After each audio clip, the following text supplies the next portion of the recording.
दोस्तों ये जो वीडियो आप लोगों ने देखी, इस औरत का नाम स्पाइडर वुमेन के नाम पर पड़ चुका है। अगर आप लोग फिर से एक बार इसको रिपीट करके देखेंगे वीडियो को, तो आप लोगों को स्पीड समझ में आएगी। ये जो स्पीड है, आप लोग इसको देखकर समझ सकते हैं कि किस तरीके से बिल्कुल जैसे मकड़ियाँ नहीं चलती हैं दीवारों के ऊपर, बिल्कुल सेम पैटर्न में ये औरत जो है ये दीवारों के ऊपर चढ़ के इसने वर्ल्ड रिकॉर्ड बनाया सबसे शॉर्ट टाइम में, इस तरीके से दीवार के ऊपर चढ़कर।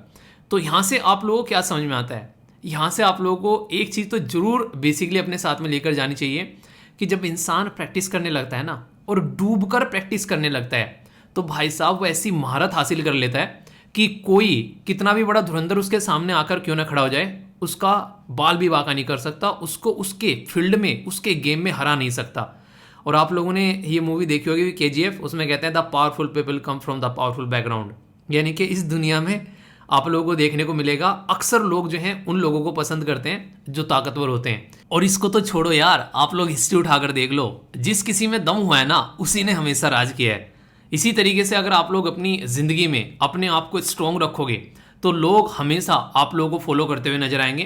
पर लेकिन अगर आप लोग हमेशा दुखी रहोगे और रोते रहोगे तो लोग जो हैं आप लोगों को ना एंटरटेनमेंट का साधन बना लेंगे। 2 मिनट उनके सामने जाकर रो और बोलो कि यार ज़िंदगी में ये दिक्कत है, थोड़ी देर के लिए आप लोगों को सांत्वना देंगे, उसके बाद में जैसे आप लोग पीछे मुड़े तुरंत दूसरे के सामने आप लोगों का मजा उड़ाएंगे, अरे रो रहा था बिल्कुल। और कई बार आप लोगों ने सुना होगा, बोलते हैं लड़कियों की तरह रो रहा था, ठीक है। तो ये कंडीशन आप लोगों ने देखी होगी। मतलब एक तरीके से रोना ऐसा सिंबल बना रखी कि लड़कियां ही रो सकती है। यहाँ पर भी एक पॉइंट मैं आप लोगों को बोलना चाहूँगा कि लड़कियां जितनी स्ट्रांग होती है ना, अगर आप लोग वैसे देखेंगे, एक मैंने बोला ना कि एक बच्चे को जन्म देती है जब एक माँ, तो एक तरीके से फिर से उसका जन्म होता है। पर लेकिन जो सोसाइटी है ना, और सोसाइटी में खासकर कई बार आप लोगों को देखने को मिलेगा जो महिलाएं हैं, जो लड़कियां ही हैं खासकर, उन्हें कहते हैं कि एक औरत ही एक औरत की दुश्मन होती है। तो कई बार आप लोगों को ये चीज़ देखने को मिलती है, क्योंकि एक ऐसे सोसाइटी के ताने बाने में हम लोग रहते हैं जहाँ से निकलना थोड़ा सा मुश्किल है, पर जो निकल गया उसको दुनिया ने सैल्यूट भी किया है। अभी यहाँ पर ये कोटेशन आप लोग देखो, कितनी शानदार बात बोली गई है। बोला गया है, यूं जमी पर बैठकर क्यों आसमां देखता है, पंखों को खोल जमाना सिर्फ उड़ा देखता है। ये जमाना ना हमेशा उसको सैल्यूट करता है जिसने ज़िंदगी में कुछ पाया है। ये कोई नहीं देखेगा आप लोगों ने कितनी मेहनत करी है, जब तक नहीं देखेगा जब तक कि आप लोग एक सही मुकाम पर न पहुंच जाए। वरना हजारों लोग जो हैं, लाखों लोग जो हैं तैयारी करते हैं, पर लेकिन बात उनकी होती है वह जिनका सिलेक्शन हो जाता है, उनको कोई याद नहीं रखता है जिनका सिलेक्शन नहीं हुआ है, ठीक है। पता नहीं कितने आए और कितने चले गए, कितने नहीं, एक तरीके से कहानियाँ बनकर रह गए, उनकी कहानी किसी ने नहीं पढ़ी। पर आप लोग हमेशा सिलेक्शन होने के बाद में उस इंसान की कहानी पढ़ते हो कि यार इसने सिलेक्शन कैसे लिया। तो इसी तरीके से आप लोग समझ सकते हैं, अगर चाहते हैं कि एक ऐसी कहानी बने कि लोग हमारे बारे में पढ़ें, तो यार थोड़ा सा तो आप लोग अपने कंफर्ट जोन से बाहर आना पड़ेगा। तो इसीलिए बोलता हूँ लेक्चर के स्टार्टिंग में, हाउस द जोश, जोश हाई होना चाहिए, तो कमेंट बॉक्स में हाई लिखना, ठीक है। तो नए सप्ताह की शुरुआत करते हैं एक नए जोश के साथ में, और जोश इतना हाई होना चाहिए, पूरे सप्ताह नहीं, पूरे महीने नहीं, जब तक सिलेक्शन ना हो जाए तब तक बना रहना चाहिए। अगर तब तक जोश नहीं बनता है तो फिर उसको कोई मतलब भी नहीं बनता है। यानी कि वो जोश ही कैसा यार जो ठंडा हो गया जरा सी देर में, जोश थोड़ी ना रह गया वो तो एक तरीके से उन्हें कहते हैं कि पटबीजना है, फिर वो जल रहा है और बुझ रहा है, तो वो जोश नहीं होता है। और जोश लेने के लिए कई बार आप लोग उठाकर कुछ कमेंट्स पढ़ लिया करो।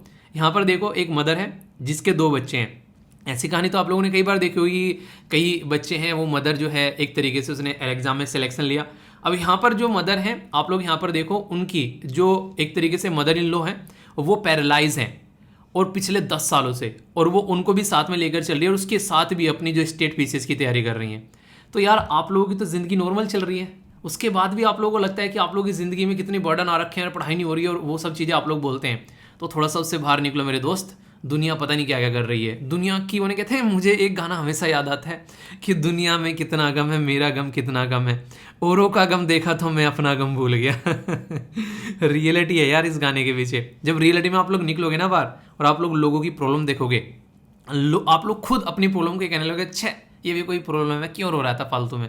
तो ज़िंदगी में अपने आप को स्ट्रॉन्ग बनाओ, तभी आप लोग जो है एक सही लीडरशिप की क्वालिटी अपने अंदर भी लेकर आ पाएंगे। तो बहुत शानदार आज का ये INA यानी कि इंपॉर्टेंट न्यूज़ एनालिसिस, जिसको बड़े प्यार से हम लोग बैलेंस डाइट बोलते हैं, बहुत ही शानदार रहने वाला है। इसके अंदर अलग अलग न्यूज़पेपर के आर्टिकल, जैसे the Hindu, Indian express, PIB, जो भी इंपॉर्टेंट है वो मैं कवर करता हूँ। और ये आप लोगों ने पेपर उठाकर देखा होगा, आप लोगों को समझ में आ जाता है कि किस तरीके से चीज़ें जो हैं वो कवर की जाती हैं। इसी के साथ में कल मैंने जो अपलोड की है ये है एथिक्स की वीडियो, जिसमें अगर आप लोग रियलिटी में UPSC की तैयारी कर रहे हैं तो मैं आप लोगों को रिकमेंड करूँगा कि ये वीडियो आप लोग एक बार जरूर देखिएगा। इतनी सारी चीज़ें आप लोगों को पता चलेंगी। एक इंसान यूपीएससी में जाता है तो यूपीएससी में उसको जाने के लिए, ऑफिसर बनने के लिए क्या चाहिए, वो ये आप लोगों को एथिक्स का पेपर बताता है। ठीक है, एक बार जरूर देखेगा, मैं रिकमेंड कर रहा हूँ, जरूर देखेगा। कल ही शाम अपलोड किए वीडियो, पहले अपलोड करनी थी पर लेकिन टाइम नहीं मिल पा रहा था, तो इसलिए कल अपलोड किए पे। ठीक है, इसको आप लोग जरूर देखेगा। इसी के साथ में यहाँ पर इस पेपर को भी मैंने प्रोवाइड करा दिया है टेलीग्राम पे, जो GS4 है, इसको भी आप लोग एक बार देख सकते हैं। ठीक है, आज जो है एक ये जो कोटेशन है ये भी मैंने यहीं से उठाई है। एथिक्स का पेपर 4 है, ये मेंस आंसर राइटिंग है, फिर एथिक्स में भी आप लोग की कोटेशन पूछ ली जाती है, या फिर निबंध में भी पूछ ली जाती है, और एक मोटिवेशनल कोटेशन भी आप लोग इसको बोल सकते हैं। ये दलाई लामा जी के द्वारा बोला गया है। कह रहे हैं कि जज योर सक्सेस, यानी कि अपनी सक्सेस को जब आप लोग जज करते हैं, उसको आंकते हैं, by what you have to give up in order to get it, यानी कि अपनी सफलता को पाने के लिए आप लोगों ने क्या क्या छोड़ दिया है, उससे आप लोगों की सफलता जो है वो आकी जाती है, उससे पता चलता है। मैंने बोलता हूँ, जिस इंसान ने सुबह की नींद त्याग दी, जिस इंसान ने फालतू की दुनियादारी त्याग दी, अपनी जिंदगी में डिसिप्लिन होके 1 साल तक बिना किसी चीज को एक तरीके से डाइवर्ट हुए अपने गोल पर लगा रह दिया, भाई साहब वो इंसान जो है वो लाइफ में सक्सेस आप लोगों को जरूर पाता हुआ नजर आएगा। एग्जाम नहीं तो कहीं और वो एक अच्छा मुकाम जरूर बना लेगा। तो यहाँ पर सबसे बड़ी बात ये होती है कि डिसिप्लिन एक इतनी खतरनाक चीज है। अगर कोई इंसान डिसिप्लिन में आ जाए, उसके सामने कोई भला कैसे टिक पाए। तो अपने आप के अंदर डिसिप्लिन रखो, बस जिंदगी में कुछ चीजें रखो चाहे ना रखो, 2 चीजें रख लेना अपनी जिंदगी में, एक तो डिसिप्लिन और दूसरा अपने ऊपर विश्वास। अपने ऊपर विश्वास होना बड़ा जरूरी है, वही आप लोगों को गड्डी को आगे लेकर चलेगा। जिस दिन वो डगमगाने लगेगा ना यार, उस दिन ना मेरी बैसाखी, पापा मम्मी पापा की बैसाखी, या इस दुनिया में जिससे प्यार करते हैं कोई आकर आप लोगों को बैसाखी दे ले, नहीं आप लोग टिक पाओगे उसकी बैसाखी के ऊपर, जब तक आप लोग खुद अपने ऊपर ट्रस्ट नहीं करोगे। हम सब बाद में आते हैं यार, पहले अपने आप से आप लोगों को बताना पड़ेगा कि हाँ इस चीज़ के लिए हम लोग काबिल हैं। और एक बात बता दूं, कोई माँ के पेट से सीख कर नहीं आता है, सबने इस दुनिया में ही आकर झंडे गाड़े हैं, तो फिर आप लोगों क्यों नहीं गाड़ सकते यार, आप लोग भी गाड़ सकते हो। बस थोड़ा सा ट्रस्ट रखो मेरे दोस्त, वो सुनहरा दिन जरूर आएगा। बस चलते रहो, रुकना नहीं है, कछुए की चाल पे चलते रहो, भले ही एक एक दिन जो है जैसे जैसे जा रहा है उसको जीते रहो, बस अपना टारगेट पूरा करते रहो। तो जो टारगेट पूरा नहीं कर पा रहा है, जो डिसाइड किया था, ठीक है, वो नीचे कमेंट बॉक्स में सॉरी लिखेगा, और जिसने टारगेट कंप्लीट कर लिया है वो नीचे कमेंट बॉक्स में डन लिखेगा और अपनी पीठ थपथपाना। ठीक है, और जिसने प्रोग्रेस किया है वो भी अपनी पीठ थपथपाना। पहले दिन से अगला दिन जो है वो बेटर होना चाहिए, भले ही 2 मिनट 1 मिनट बेटर क्यों ना हो, पर बेटर होना चाहिए। ये टेंडेंसी लगा लो। मैं बता रहा हूँ कि जिंदगी में ये रामबाण है। अपनी जिंदगी इतनी शानदार तरीके से आप लोग आगे बढ़ाओगे कि किसी ने सोचा भी नहीं होगा। ओके, और आज की इंपॉर्टेंट पर्सनैलिटी, इंपॉर्टेंट बोलते हुए पता नहीं मुझे क्यों इरिटेशन सी हो रही है, इस इंसान का चेहरा मुझे पसंद नहीं है। मैंने कहा था कपिल शर्मा आथू, ये चेहरा मुझे बिल्कुल पसंद नहीं आया। ये जब भी कुछ बात होती है, ये चेहरा हमेशा इंडिया और चाइना के रिलेशन के टाइम पर ये न्यूज़ में आता है, पहचानो कौन इस चेहरे को, ये कौन है। चलिए जो भी है आगे बढ़ते हैं। एक इंपॉर्टेंट डे के बारे में बात करेंगे। आज है 26 सितंबर और वर्ल्ड कॉन्ट्रासेप्शन डे ये सेलिब्रेट किया जाता है। Being a citizen of India, भारतीय नागरिक होने के नाते इन चीज़ों के बारे में आप लोगों को पता होना चाहिए। आप लोग आगे चलकर जैसे डीएम बन गए, किसी ऑफिस में बैठ गए, तो आप लोगों को ये सब चीज़ें अवेयर कराने के लिए कई सारे कंपेन चलाने पड़ेंगे कि गलत तरीके से जब प्रेगनेंसी हो जाती है तो उसको कैसे रोकना है, और इसी के साथ में सेफ फिजिकल रिलेशन कैसे बनाने हैं। आप लोगों ने एक वर्ड सुना होगा, एक शब्द सुना होगा कि जान है तो जहान है। जब इंसान जो है जब इलीगल तरीके से यानी गलत तरीके से जब इस तरीके की एक्टिविटीज़ में पड़ता है, कई बार वो जाने अनजाने में कई सारी बीमारियों को न्योता देता है। तो कोशिश करो हमेशा कि इन चीज़ों से डिस्टेंस बनाकर रखो। जब टाइम होगा ये सारी चीज़ें एक टाइम, देखो जिंदगी चलती है ना, एक बड़े पैटर्न में चलती है। स्टार्टिंग में बच्चे रहते हैं, ठीक है, फिर आगे चलकर आप लोग स्कूल में जाना स्टार्ट करते हैं। जैसे ही आप लोग आगे बढ़ते हैं, जॉब मिल जाती है तो शादी हो जाती है, जॉब नहीं मिलती है तो नहीं होती है, ठीक है। तो जॉब मिलना जरूरी है। अभी बैठा हुआ एक दोस्त से बात कर रहा था, तो एक्चुअली उसका छोटा भाई है, ठीक है, तो वो क्या कर रहा है, वो बेचारा अभी लगा हुआ है कि कुछ ना कुछ हो जाए। तो कह रहा है, मेरा भाई कह रहा है कि भाई यार तू जॉब ले ले जल्दी। मैंने बोला क्यों, क्या हो गया? कह रहा है कि जब तक तेरी शादी नहीं होगी यार मेरी भी नहीं होने की। मैंने कहा तो क्या उसके रास्ते में रोड़ा डाल रहा है? मैंने कहा साइड में हट जा, उसको बेचारे को शादी कर लेने दे, पता तो चले। मेरी इतनी हंसी आई, मैंने कहा यार हद हो गई यार। तो वही चीज़ है, तो सारी चीज़ें जो है टाइम पे हो जाती हैं, तो अपनी सेहत का आप लोगों को ध्यान रखना है, ठीक है। तो उसी के बारे में बात की जा रही है कि कोई भी अनवांटेड प्रेगनेंसी नहीं होनी चाहिए और एक तरीके से कॉन्ट्रासेप्शन लेना चाहिए कि पॉपुलेशन को कैसे कंट्रोल करना है, क्योंकि जितनी देश के अंदर पॉपुलेशन होगी उतने ही ज़्यादा लोगों को हेल्थ की सर्विस देनी पड़ेगी, उतने ही ज़्यादा लोगों को एजुकेशन प्रोवाइड करानी पड़ेगी, उतने ही ज़्यादा लोगों को आप लोगों को आने वाले टाइम में एम्प्लॉयमेंट प्रोवाइड कराना पड़ेगा और उसी के साथ में कपड़े, रहने पीने, खाने सोने की सारी चीज़ें प्रोवाइड करानी पड़ेगी। जो देश जो है उसकी पॉपुलेशन कम है वो ज़्यादा प्रोडक्टिव तरीके से काम कर पाता है, क्योंकि उनका रिसोर्सेज जो है, देखिए रिसोर्सेज तो इतना ही रहने वाला है। अब हमारा देश है, एक पर्टिकुलर पृथ्वी है, उसके ऊपर हमारा प्यारा सा देश है। अब इस देश के अंदर मान लीजिए 100 करोड़ लोग हैं और इस देश के अंदर 1000 करोड़ लोग हैं, तो यहाँ पर रिसोर्सेज उतने ही रहने वाले हैं, जमीन उतनी रहने वाली है, पानी उतना ही रहने वाला है, इसी के साथ में जो पर्टिकुलर जो रिसोर्सेज हैं इतने ही रहने वाले हैं। क्या होगा, लड़ेंगे कटेंगे मरेंगे। जो ताकतवर होगा वो ज़्यादा रिसोर्सेज लेके चला जाएगा, दूसरा जो है वो हमेशा रोते रोते चला जाएगा। तो इसलिए ज़रूरी है कि एक तरीके से इन चीज़ों के ऊपर कंट्रोल हो और बच्चे जितने किए जाए, जितने की पढ़ा लिखा सकें, जिनको अपने पैरों पर खड़ा कर सकें। अगर 10 को खड़ा कर सकते हैं तो 10 को पढ़ाओ, 10 को 10 बच्चे करो, पर लेकिन अगर उनको पढ़ा लिखा नहीं सकते तो फिर इस चीज़ का कोई मतलब नहीं बनता है। ठीक है, ये कुछ तरीके होते हैं कॉन्ट्रासेप्शन को बेसिकली एक तरीके से कॉन्ट्रासेप्शन में मतलब मेथड में शॉर्ट एक्टिंग कई बार ये यूज़ किए जाते हैं। तो ये जागरूक होना चाहिए आप लोगों को इनके नाते। हालांकि इनके ऊपर कोई बात नहीं करता है, पर फिर भी आप लोग जैसे कि आगे चलकर देश चलाने वाले हो तो ये चीज़ कम से कम आप लोगों को तो पता होना चाहिए। ठीक है, आगे चलते हैं। यहाँ पर बात की जा रही है वर्ल्ड रिवर्स डे के बारे में। ठीक है, अगर आप लोगों से पूछा जाए किसी देश की एक बड़ी ही प्यारी सी नदी का नाम बताओ जो कि आप लोगों को बड़ी पसंद आती है, ठीक है, तो मुझे पर्सनली जो है एक तरीके से अगर देखा जाए जो मैंने ढंग से निहारा है जिसको, वो है गंगा रिवर। ठीक है, तो गंगा रिवर मुझे बड़ी प्यारी लगती है। गंगा माई नॉर्मली आप लोग बोलते हैं। तो एक तरीके से जिस तरीके से कई सारी कंट्री ऐसी हैं जहाँ पर कई सारी रिवर बड़ी फेमस है, ठीक है, तो ऐसी हमारी कंट्री में 2 रिवर जैसे कि गंगा और ब्रह्मपुत्र काफ़ी फेमस रिवर आप लोगों को देखने को मिलेगी और कई तरीके से नॉर्थ ईस्ट की जान बोला जाता है ब्रह्मपुत्र को, और इधर आप लोग गंगा देखोगे तो रिवर की काफ़ी इंपॉर्टेंस है यहाँ पर। अगर आप लोग देखोगे, आप लोगों को सबसे प्यारी रिवर कौन सी लगती है बताना। और इसी के साथ में अभी कुछ दिनों पहले मैंने पानी के बारे में आप लोगों को पढ़ाया था, रिवर में कितना स्वच्छ वाटर पाया जाता है अगर पृथ्वी के ऊपर आप लोग पानी के बारे में बातें करते हैं। वो क्वेश्चन का आंसर आप लोग जरूर देना। अवेयरनेस क्यों फैलाई जा रही है, कई सारी रिवर जो हैं वो इतनी गंदी हो चुकी हैं कि उसका पानी पी ले तो इंसान मर जाए, जहर बन चुकी हैं। क्यों? क्योंकि उसके अंदर दुनिया भर की उल्टी सीधी चीज़ें जो हैं हम लोग इंसान डाल रहे हैं। तो उसको स्वच्छ करना, साफ करना, जिसके ऊपर कई सारी मुहिम चलाई जाती है, आप लोगों ने सुना भी होगा। स्वच्छ भारत मिशन में भी गंगा को भी फोकस किया जा रहा है और खासकर उन रीजन में जहाँ जहाँ से गंगा होकर बहती है। कितने ऐसे राज्य हैं जहाँ से गंगा रिवर जो है वो होकर बहती है? ये इंपॉर्टेंट क्वेश्चन है, आप लोग जरूर बताएगा, क्योंकि ये ऐसी ऐसी चीज़ें होती हैं जब आप लोग एग्जाम में बैठते हैं ना आंसर राइटिंग में, तो कई सारे रिसोर्सेज वाटरवेज के बारे में कुछ लिखने के लिए आ गया या फिर कुछ ऐसी चीज़ें उनको आप लोग समझ पाते हैं। तो बड़ी ही बेसिक सी चीज़ें हैं यार। अपने देश का जो मैप है ना उसको जरूर निहारा करो। जैसे गंगा को देखो आप लोग, गंगा रिवर को, ठीक है, यहाँ से चलते हुए अगर आप लोग देखोगे, यहाँ से आते हुए ये आकर बे ऑफ बंगाल में गिरती है। बांग्लादेश और इंडिया दोनों के लिए बहुत इंपॉर्टेंट रिवर मानी जाती है। तो इसलिए यहाँ पर कम से कम बेसिक चीज़ें आप लोगों को पता होनी चाहिए। और अगर आप लोग ऐसे राज्य से आते हैं जहाँ से गंगा रिवर बहती है तो आप लोगों को इसको वैसे भी तैयार कर लेना चाहिए, क्योंकि एग्जाम में इंपॉर्टेंट क्वेश्चन जरूर बनता है इस पर्टिकुलर एरिया से।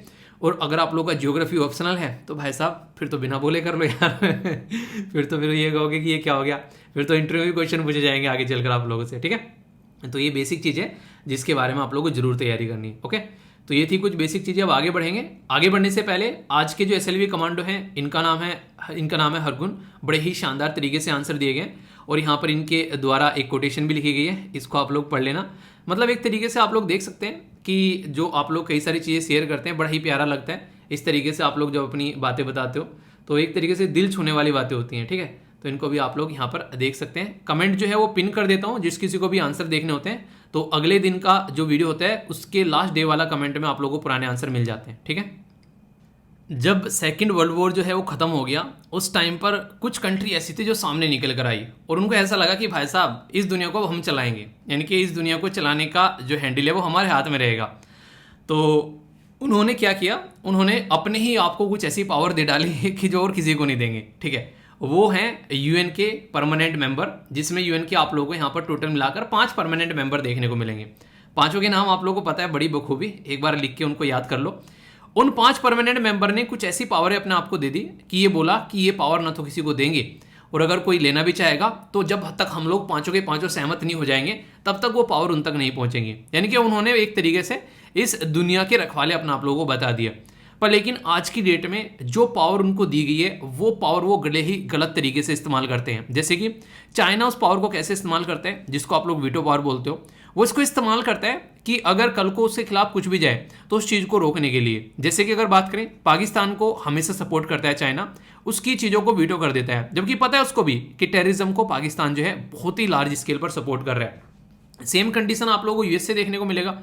यूएस से इसराइल के मुद्दे पर जो है इसराइल को सपोर्ट करता हुआ नजर आता है। इसी तरीके से रसिया आप लोगों को देखने को मिलेगा, अभी खुद के ही चीज़ों को रसिया ने रोक डाला, मतलब वो अपने भी ऊपर आते हुए चीज़ों को रोक सकते हैं, यानी एक तरीके से अपने ही केस में खुद जज बन जाते हैं, यानी कि खुद चोर जो है वो कोतवाल को डांटे, वो वाली बात हो जाती है।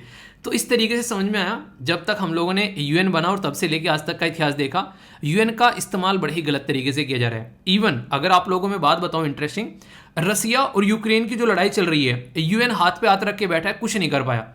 यूएन हमेशा उन लोगों के ऊपर दादागिरी दिखाता है जो कि गरीब तबके का नहीं है, सोसाइटी का लोग बेचारा जो जैसे तैसे अपनी जिंदगी चला रहा है, उन कंट्री पर जाकर दादागिरी दिखाएगा। अफ्रीका कॉन्टिनेंट की कुछ कंट्री होगी, ऐसी ऐसी चीजें आप लोगों को यहाँ पर देखने को मिलेगी।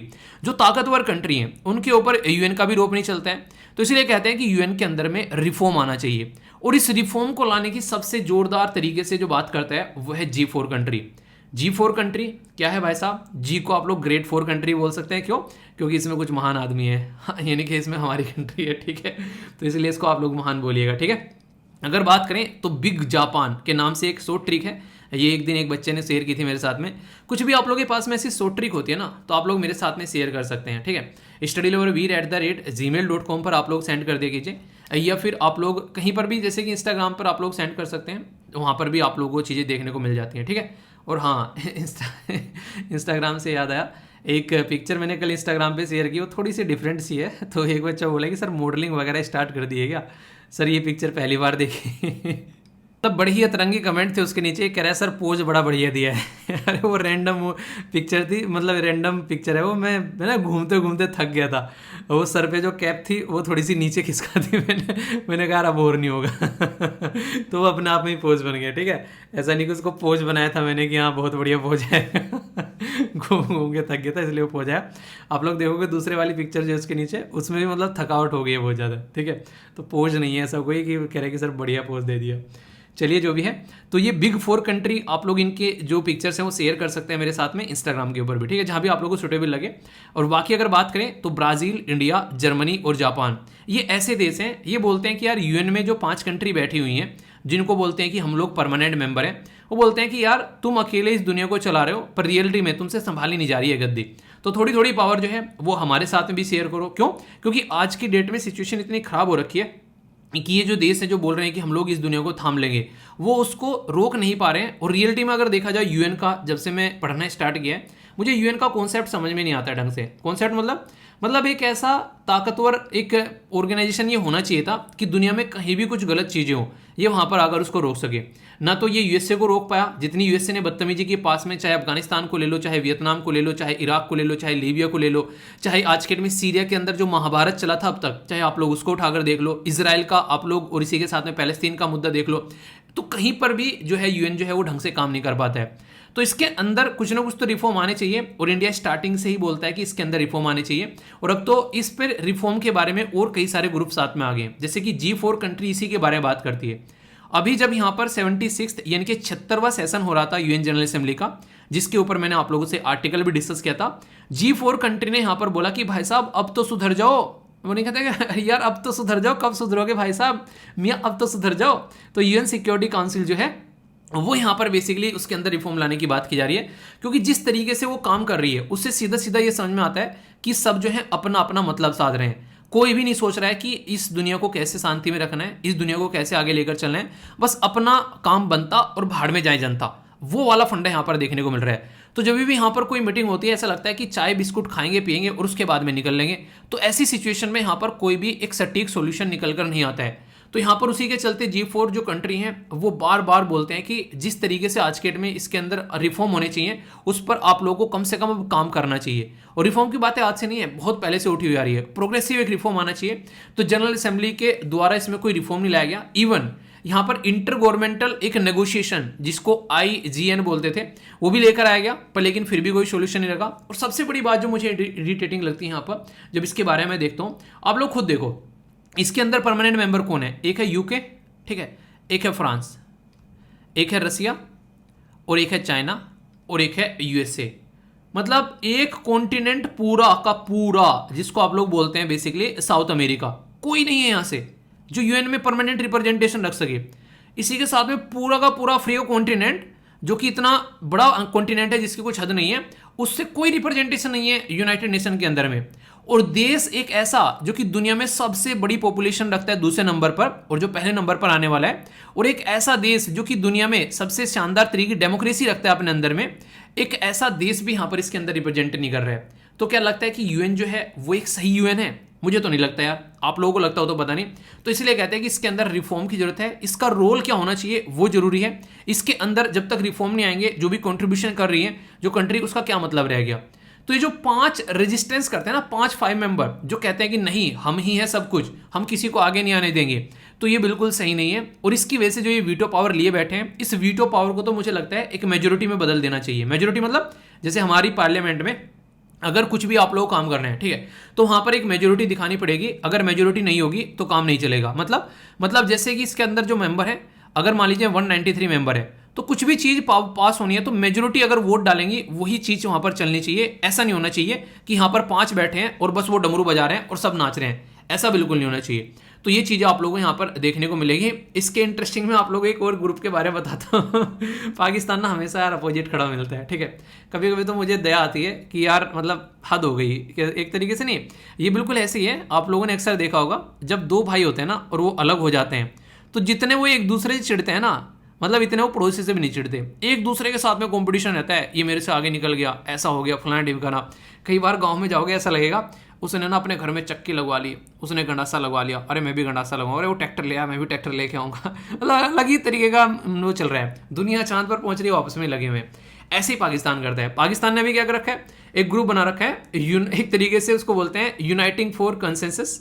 उसका मतलब क्या है, वो काम करता है कि हम अपोज करेंगे जो इंडिया बोलेगा। मतलब हमारी ड्यूटी क्या है, हमारी ड्यूटी है जो भी इंडिया बोलेगा उसके अपोज में जाएंगे। इंडिया क्या बोल रहा है कि यूएन में रिफॉर्म लाओ, हमको उसका पार्ट बनाओ। पाकिस्तान बोलते हैं नहीं ऐसा नहीं हो सकता। तो पाकिस्तान के साथ में इटली भी मिल गया, मैक्सिको मिल गया, इजिप्ट मिल गया और साउथ कोरिया मिल गए।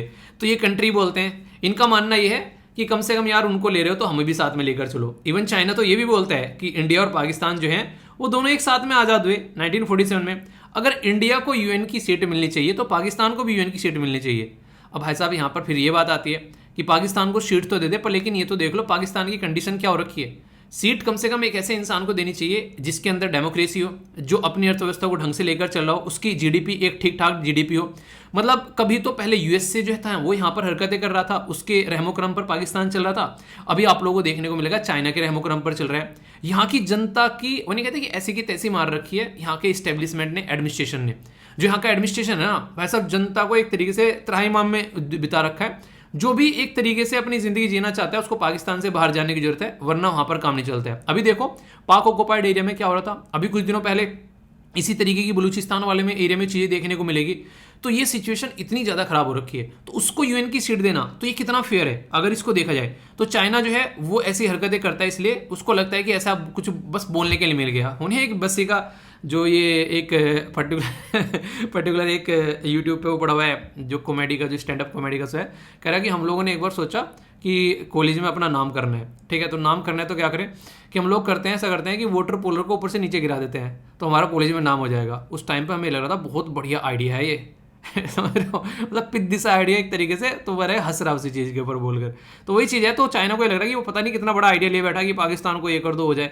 पर रियलिटी में अगर आप देखोगे आप लोग बैकग्राउंड में जाकर, ये सारी फालतू की चीज़ें हैं, वो बस अपनी रोटियां सेकना चाहते हैं।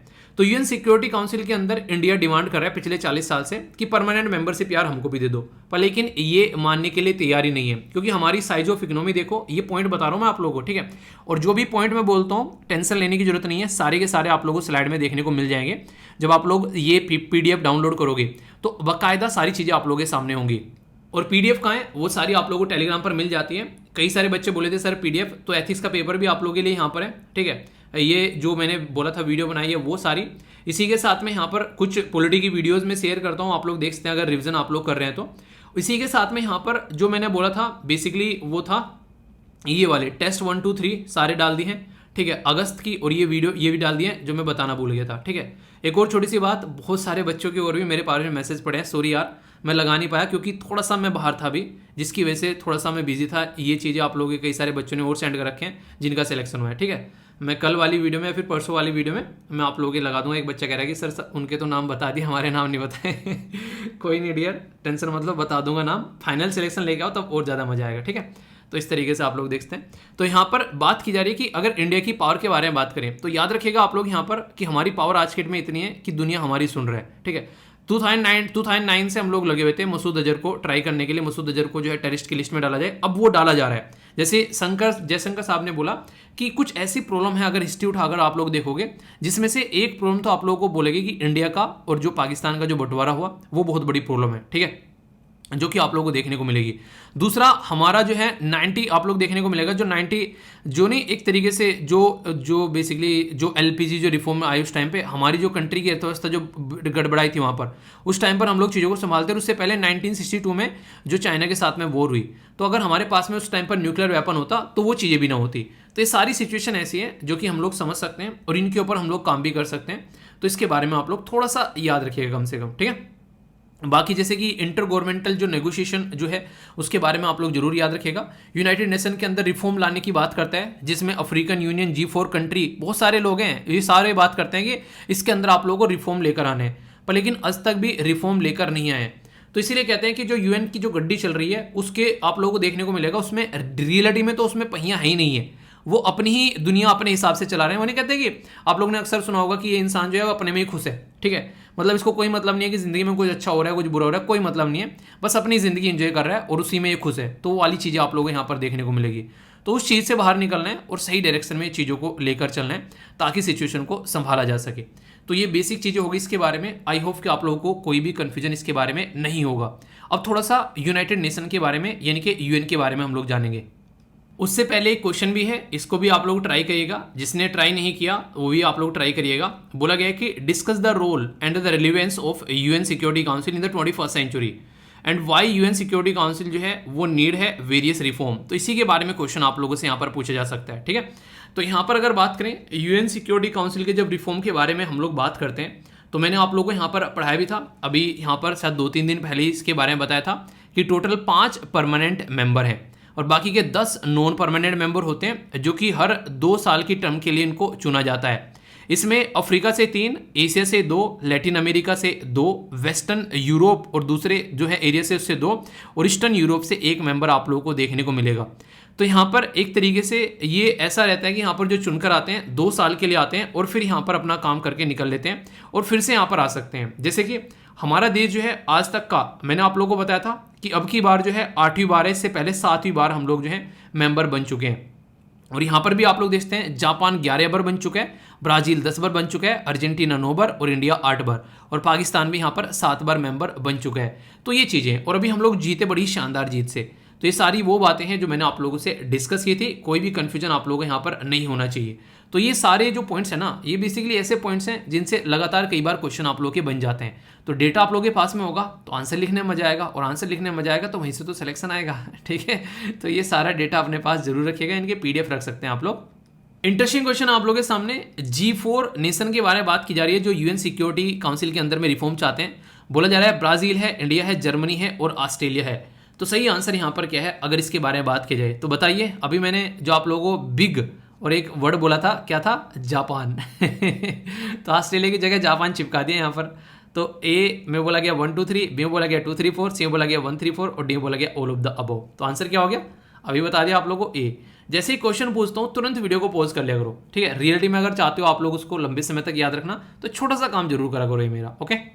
चलिए एक अपोजिट वाला क्वेश्चन पूछता हूँ। बात की जा रही है कि जो यूनाइटिंग फॉर कंसेंसस, इसमें जो नेशन है वो कौन कौन से हैं जो कि यहाँ पर रिफॉर्म के बारे में बात करते हैं। Pakistan, Italy, south Africa, Mexico, Egypt, Argentina. तो इसके अंदर कौन कौन से नेशन है ये आप लोगों को बताना है। ए में बोला गया है 1 2 3 4 5, बी में बोला गया है 2 3 4 5 6, सी में बोला गया है 1 2 3 4 5 6 और यहाँ पर जो डी में बोला गया ऑल ऑफ द अबव, ठीक है। तो ये आप लोगों को बताना है, कोई कंफ्यूजन आप लोगों को नहीं होना चाहिए यहाँ पर, क्योंकि अक्सर जो है आप लोगों से कंफ्यूजन में कई सारे पॉइंट जो है आप लोग मिस कर देते हैं। तो सही आंसर क्या है वो है सी, यू सी 1 2 4 5 6 यानी कि 3 नहीं है। साउथ अफ्रीका आप लोग यहाँ पर नहीं देखने को मिलेगा, ठीक है। तो इस तरीके से समझ सकते हैं। यहाँ पर एक छोटा सा मैप भी है, इसको देख सकते हैं। आंसर यहाँ पर सी हो गया। तो ऐसे क्वेश्चन आप लोगों से अक्सर एग्जाम में जो पूछे जाते हैं, ये मैंने आप लोगों को अटेम्प्ट करवाई दिया था कि किस किस एरिया से कौन कौन से मेंबर आते हैं। क्वेश्चन को खुद अटेम्प्ट करो आप लोग, यहाँ पर ये रिपीट डाल दे ताकि आप लोगों का रिविजन हो जाए। तो उसमें आप लोग इसको अटेम्प्ट कर सकते हैं कि कौन कौन से एरिया में कितने मेंबर हैं। जैसे ईस्टर्न यूरोप में 2, लैटिन अमेरिका में 3, एशिया में 1, अफ्रीका में 2, तो 3। तो यहाँ पर ये अभी मैंने आप लोगों को बताया, इसको खुद से अटेम्प्ट करके आंसर आप लोगों को देना है। और आंसर राइटिंग जरूर करना। वीर तालियान के नाम से ग्रुप है, वहां पर जाकर आप लोग आंसर राइटिंग कर सकते हैं। बहुत सारे मेंबर पार्टिसिपेट कर रहे हैं रेगुलरली। आप भी अपना आंसर लिखकर पोस्ट करिए और कम से कम 2 या 3 आंसर जो है एनालाइज करिए। आप लोगों को बहुत सारी चीज़ जो है वो नई सीखने को मिलेगी। ठीक है, पढ़ाई प्यारा सा क्वेश्चन है। मैं आशा करता हूँ कि आप लोग जरूर यहाँ पर प्रैक्टिस करोगे। एक कहावत आप लोगों ने सुनी होगी कि तू शेर तो मैं सवा शेर, यानी कि हर एक इंसान को उसका बाप मिलता है। तो यहाँ पर चाइना बहुत दिनों से फ्रस्ट्रेट हो रहा था एक तरीके से, मतलब आसपास के लोगों को भी फ्रस्ट्रेट कर रहा था, खुद ही फ्रस्ट्रेट हो रहा था। जब भी देखे तो दूसरे के सर पे चढ़ जाए, फिर वो उल्टा चिल्लाए तो फिर बोले कि यार मैंने क्या किया। हालांकि वो सुनता नहीं है जल्दी से किसी की, तो इसके चलते यहाँ पर लगा कि इसका कुछ इलाज बांधना पड़ेगा। तो फिर यहाँ पर एक ग्रुप आता है जिसका नाम है क्वाड। इस क्वाड ग्रुप में 4 कंट्री एक साथ आकर मिलती है, जिसमें आप लोगों को इंडिया, जापान, इसी के साथ में यूएसए और ऑस्ट्रेलिया। तो इनका एक रेस्पॉन्सिबिलिटी हो गई कि जो एशिया और पैसिफिक वाला रीजन है, जिसके लिए अच्छा शब्द यूज किया गया इंडो पैसिफिक, यानी कि इंडियन ओशियन, जो कि आप लोगों को देखने को मिलेगा जो समुद्र है। अगर यहाँ पे देखें तो ये वाला समुद्र हो गया इंडियन ओशन, और जो पैसिफिक ओशन है, ठीक है, जैसे ये वाला रीजन हो गया पैसिफिक ओशन हो गया, यानी कि प्रशांत महासागर, और यहाँ पर ये हो गया इंडियन ओशन। तो यहाँ पर इन दोनों को मिलाकर एक इंडो पैसिफिक के नाम से नाम बनाया गया, और इसमें सिक्योरिटी प्रोवाइड कराने का काम करेंगे ये 4 देश मिलकर। तो इनका ये काम रह गया कि हम लोग यहाँ पर देखेंगे कुछ गड़बड़ तो नहीं हो रही है। तो ये जो ग्रुप जब फॉर्म किया गया तो चाइना ने बोला कि ये तो एशिया का नेटो बना रहे हैं। नेटो मतलब नॉर्थ अटलांटिक ट्रीटी ऑर्गेनाइजेशन। ये एक ऐसी ऑर्गेनाइजेशन है जो कि नॉर्मली वेस्टर्न वर्ल्ड में काम करती है, यूरोप में और अमेरिका के अंदर में, और ये रसिया को टैकल करने के लिए बनाया गया था। इसी ने पूरा अभी युद्ध करवाया। जो रसिया और यूक्रेन की लड़ाई हो रही है ना, वो नेटो के ऊपर हो रही है। कैसे? जो यूक्रेन है वो नेटो का पार्ट बनना चाहता था, और अगर यूक्रेन जो है वो नेटो का पार्ट बन जाता तो नेटो की एक संधि है, उसमें ये रहता है कि कोई नेटो का पार्ट बन गया और फिर अगर यहाँ पर नेटो के किसी मेंबर को किसी ने हाथ लगाया तो फिर वो डायलॉग याद आता है मुझे कि ये समझो कि बाहुबली की तलवार को हाथ लगा लिया, यानी कि एक तरीके से जिसको हाथ लगा दिया उसका हाथ कटेगा अब। तो यानी कि नेटो के मेंबर को किसी ने टच कर दिया ना तो सारे मेंबर उसके बराबर टूट पड़ेंगे। तो अगर यूक्रेन नेटो का मेंबर बन जाता तो रसिया की हिम्मत नहीं होती कि रसिया जो है यूक्रेन के ऊपर अटैक कर पाता। तो ये सारा मुद्दा यहाँ पर देखने को मिलता है। तो ये नेटो, इसको बोला जा रहा है कि ये छोटा नेटो बन रहा है जो कि यहाँ पर ये काम करने की कोशिश कर रहा है, और ये कॉन्सेप्ट जो यहाँ पर निकल कर आया। तो उसी के चलते अभी हालांकि ये अपने आप को मिलिट्री अलायंस बताते नहीं कि हम लोग मिलिट्री अलायंस है, पर रियलिटी में अभी आप लोगों को पता है मालाबार एक्सरसाइज में भी चारों की चारों कंट्री पार्टिसिपेट करती हैं, जो कि स्टार्टिंग में 1992 में इंडिया और यूएसए के द्वारा ओनली स्टार्ट की गई थी। अभी फिलहाल के टाइम पर क्यों न्यूज़ में, वो इसलिए न्यूज़ में क्योंकि चारों की चारों कंट्री ने बोला है कि यार डिजास्टर रिलीफ में भी काम कर रहे हैं, यानी कि इनके द्वारा एक साइन किया गया अभी यहाँ पर पर्टिकुलर एक एग्रीमेंट टाइप में, जिसको बोला है humanitarian assistant and disaster relief. इसमें पार्टनरशिप करेंगे, यानी कि कल को चलकर कहीं पर भी किसी भी तरीके से अगर कोई भी ऐसा अमानवीय कोई ऐसी आपदा आती है जहाँ पर एक तरीके से इंसान जो है बहुत ज़्यादा जाते हैं, उनकी एक तरीके से ज़िंदगी खराब हो जाती है, कोई बाढ़ आ गया, सुनामी आ गई, इस तरह की चीज़ें होती है, तो वहाँ पर एक दूसरे को सपोर्ट प्रोवाइड कराएंगे। कैसे यहाँ पर इसको टैकल कर सकते हैं इंडोर पैसिफिक रीजन में, उसके ऊपर पूरा फोकस इनका रहने वाला है। ठीक है, तो इसी के चलते यहाँ पर ये ग्रुप जो है वो काम कर रहा है। बड़ा ही इंटरेस्टिंग ग्रुप है अपने आप में। चाइना को पसीना आता है इस ग्रुप को देखकर कि जब ये साथ में आ जा रहे हैं तो कहीं ना कहीं चाइना को टैकल करते हैं। तो ये एक तरीके से होना भी चाहिए थोड़ा बहुत। और ये इसका किसने इसका बेसिकली एक तरीके से नहीं कहते एक नींव रखी थी, तो वो थे शिंजो एबे साहब, one of the favourite person यार, बड़े ही प्यारे लगते थे मुझे। जब भी इंडिया में आते थे कल्चर देखते थे इंडिया की, और इंडिया की कल्चर को ये सैल्यूट करते थे, मतलब उसको नहीं एक तरीके से अप्रिशिएट करना चीज़ों को। तो शिंजो एबे जो कि रिसेंटली अभी हमारे बीच में नहीं रहे, इन्होंने इसकी मुहिम रखी थी, और आज से नहीं बहुत पहले से 2007 में इसकी मुहिम रखे गए थे, पर लेकिन अभी फिलहाल के टाइम पर ये अब जाकर पिक्चर में आई है, जब यहाँ पर जो शिंजो एबे साहब जो है वो निकल ली। हालांकि इनके सामने ही चीज़ें फलने फूलने लगी थी, पर रियलिटी में जो ग्राउंड लेवल पर काम हुआ वो अभी यहाँ पर आप लोगों को देखने को मिल रहा है। तो यानी कि एक तरीके से आप लोग बोल सकते हैं कि अगर आज की डेट में आप लोग अपनी ज़िंदगी में एक सही मुकाम पर पहुंच गए तो आने वाली जनरेशन आप लोगों को याद रखेगी कि हाँ हमारे पूर्वज जो थे वो ऐसा कुछ चेंज करके गए। तो ये कहीं ना कहीं आप लोगों के अंदर एक मोटिवेशन का सोर्स भी होना चाहिए कि हाँ यार कुछ हम लोग ऐसा करके जा रहे हैं। तो यहाँ से आप लोग बेसिकली अपने आप को देख भी सकते हैं। यही होती है यार ज़िंदगी। अगर आप लोग देखोगे, आप लोग जो ज़िंदगी जी रहे हो वो कहीं ना कहीं आप लोगों के बाबा दादा ने आप लोगों के लिए एक तरीके से ऐसी तैयार की है जिसके बेस पर आप लोग जी रहे हो। अगर आप लोगों को लग रहा है अच्छी है तो बहुत बढ़िया, बिल्कुल मजा लो।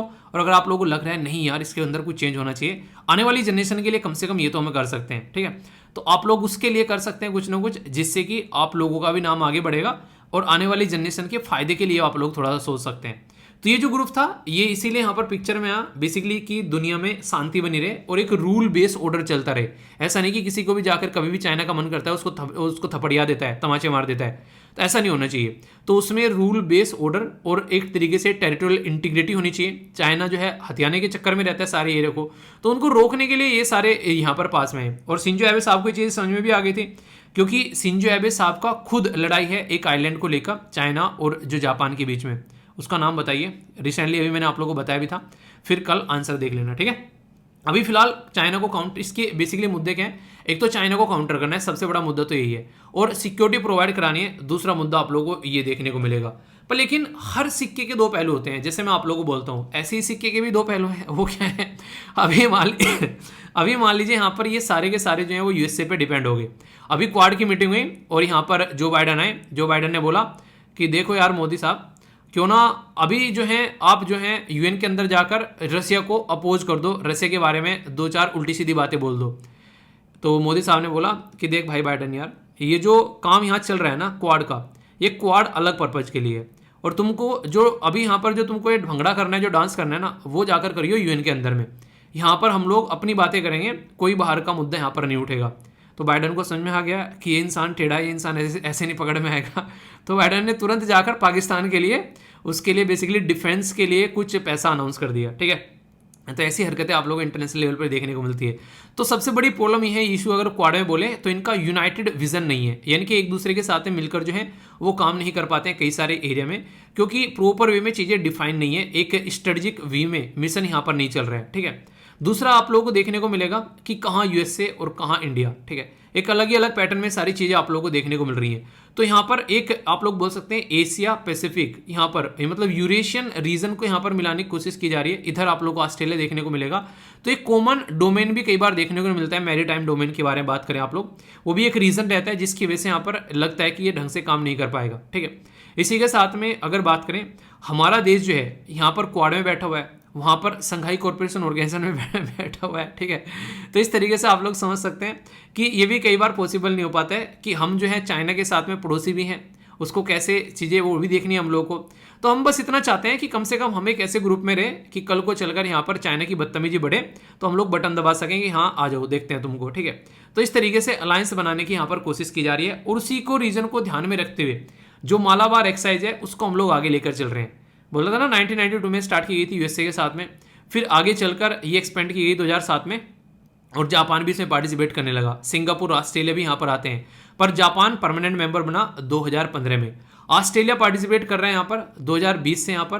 तो इसके चलते आने वाले टाइम में अभी आप लोगों को चीज़ देखने को मिल रही है। तो ये हम लोग बढ़ा रहे हैं यहाँ पर, ऐसा नहीं कि 4 ही कंट्री पार्टिसिपेट करती हैं, पार्टिसिपेट तो और भी कई सारे करते हैं, पर लेकिन ये क्वाड ग्रुप है इसलिए इनके ऊपर फोकस देखने को मिलता है। और ये मैरीटाइम सिक्योरिटी के बारे में बात करते हैं, और सारा खेल समुद्र में है, लड़ाइयाँ सारी समुद्र में होती है, तो वही मुद्दा आप लोगों को देखने को मिल जाता है, ठीक है। तो बड़ी ही इंटरेस्टिंग सी ये कहानी है जिसको आप लोग समझ सकते हैं। और 2020 में इसके ऊपर क्वेश्चन भी पूछ लिया मेंस के अंदर में, ये काफ़ी इंटरेस्टिंग है, ठीक है। क्वाड्रिलेटरल सिक्योरिटी डायलॉग जो है बोला गया कि is transforming itself into A trade block from A military alliance in A present time discuss, ठीक है। ये मिलिट्री अलायंस है, ट्रेड ब्लॉक में यहाँ पर ये इसको ट्रांसफॉर्म कर रहा है, ठीक है। तो कहने का मतलब यहाँ पर ये कि एक तरीके से और ज़्यादा प्रोडक्टिव आप लोगों को आने वाले टाइम में यहाँ पर देखने को ये मिलेगा। इसके बारे में अपने 2 उच्च विचार, ये शब्द जो है आप लोगों को रखने हैं, ठीक है। तो देखता हूँ आप लोग क्या लिखेंगे इसके बारे में।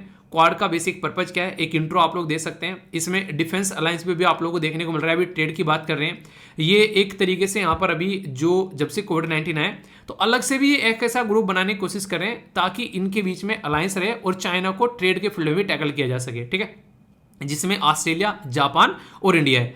तो मैंने आप लोगों को बताया था एक रेजिलियंट करके एक वो बनाया जा रहा है, उसका नाम बताइए, चलिए याद तो होगा आप लोगों को अगर रेगुलर आप लोग सुन रहे हैं। टेंशन मत लिया करो, जो फर्स्ट टाइम सुन रहे हैं सर्च सब क्वेश्चन के आंसर जो हैं अगले दिन आप लोगों को मिल जाते हैं। इतने सारे बच्चे पार्टिसिपेट करते हैं तो आप लोग उनका आंसर देख सकते हैं, ठीक है। और फिर से मैं बोलूँगा यार, आंसर आप लोग जरूर दिया करो, ठीक है, ये काफ़ी जरूरी है। आंसर जब आप लोग देते हो अच्छा लगता है, ठीक है। मालाबार एक्सरसाइज के बारे में बात करें तो 1991 में स्टार्ट किया गया। यहीं से आप लोग पकड़ लो कि क्वेश्चन जो है स्टार्टिंग में ही गलत हो गया, ठीक है। Exercise start in 1991 as the bilateral exercise between the India and United State, ठीक है। दूसरा बोला गया कि एक नेवल एक्सरसाइज है। तीसरा बोला गया Japan became the permanent member in 2010, तो ये भी गलत हो गया। तो आंसर क्या है? आंसर देखोगे, अरे यार आंसर ही नहीं मिल रहा, आंसर क्या हो गया? ध्यान से देख लिया करो, इनकरेक्ट पूछा गया है, सोना नहीं है, ठीक है। आंसर देखा करो पूछा क्या जा रहा है, ऐसा नहीं कि बस भागे भागे जा रहे हैं। उन्हें मिल्खा सिंह मूवी में एक वो जब बोलते हैं कि जोन दौड़ेगा उसकी फटीक माप की जाएगी और उसको दूध भी मिलेगा और अंडे मिले। उन्हें जो स्टार्टिंग में जाता है भागा भागा, वो सबसे तेज भागता है और फिर आगे जाके ऐसे करके लेट जाता है वो जमीन पर।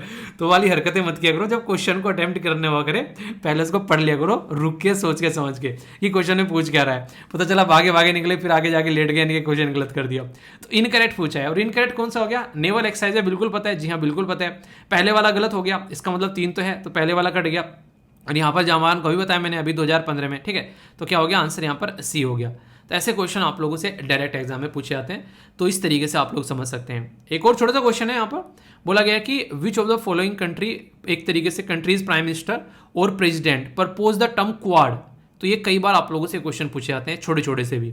यूपीएससी के पेपर उठाकर अगर आप लोग देखोगे ना, यूपीएससी आप लोगों को लगता है कि बस डराती है आप लोगों को, कई बार क्वेश्चन ऐसे ही पूछ लिए जाते हैं, बड़े मजे मजे वाले, ठीक है। तो ये फैक्चुअल इन्फॉर्मेशन होती है, पर थोड़े से एनालिटिकल क्वेश्चन प्रेजेंट टाइम पर आप लोगों को देखने को मिल रहे हैं, तो उसको भी आप लोग अच्छे से अटेम्प्ट कर सकते हैं, ठीक है। और ये हो गया आंसर राइटिंग वाला, ओके। फीडबैक जरूर दिया करो, 1 सेकेंड लगती है, वो आप लोगों को जरूर करना है, उससे फ़ायदा बहुत ज़्यादा होता है। खासकर जिस तरीके से यूट्यूब की तरफ से जो एक तरीके से सिग्नल आता है कि हाँ एक तरीके से आप लोगों को पार्टिसिपेट करना है, तो आप लोग लाइक, डिसलाइक, कमेंट और शेयर, 4 तरीके हैं, ये आंख नाक कान है यूट्यूब के, इसके थ्रू पता चलता है कि ये वीडियो कैसी है। तो ये फीडबैक आप लोग जरूर दिया करो। 1 लाख के करीब मेंबर देख रहे हैं और फीडबैक कितने दे रहे हैं? फीडबैक दे रहे हैं ओनली 7-8 हज़ार, 9 हज़ार। क्यों भाई, कोई बैर है क्या वीडियो के साथ में? तो फीडबैक दे दिया करो यार, ठीक है। तो ये थी बेसिक न्यूज़। 2 क्वेश्चन हो चुके हैं आप लोगों के आंसर राइटिंग के, और कई सारे वैसे भी क्वेश्चन हो चुके हैं। तो इस तरीके से आप लोगों को तैयारी करनी है, ताकि क्वेश्चन प्रैक्टिस आप लोगों की साथ में चलती रहे, ठीक है। तभी चीज़ों को लंबे समय तक आप लोग याद भी रख पाओगे और अच्छे लेवल पर लेकर चल पाओगे, ओके। ये जो आर्टिकल होगा, इसके बाद में फिर एक आर्टिकल होगा, उस आर्टिकल में और इस आर्टिकल में दोनों में कई सारी चीज़ें जो हैं वो आप लोग को कॉमन दिखाई देगी, जो कि फॉरेस्ट के बारे में आप लोगों से बात करने वाला हूँ। फॉरेस्ट के साथ में आप लोगों को वहाँ पर कुछ हिस्ट्री का पोर्शन बताऊंगा, जो कि लैंडलॉर्ड के बारे में यहाँ पर बात करेगा। फॉरेस्ट रिपोर्ट जो है वो आप लोगों की एक कवर कराऊंगा, कई सारे MCQ आप लोगों के प्रैक्टिस कराऊंगा। तो मतलब आप लोग बोल सकते हैं कि जो आप लोगों ने अब तक सुना है वो तो अपनी जगह पूरा इंपॉर्टेंट था ही, पर जो अब आगे सुनने वाले हो वो आप लोगों को, उन्हें कहते हैं कि सोने पे सुहागा, ये काम करने वाला है।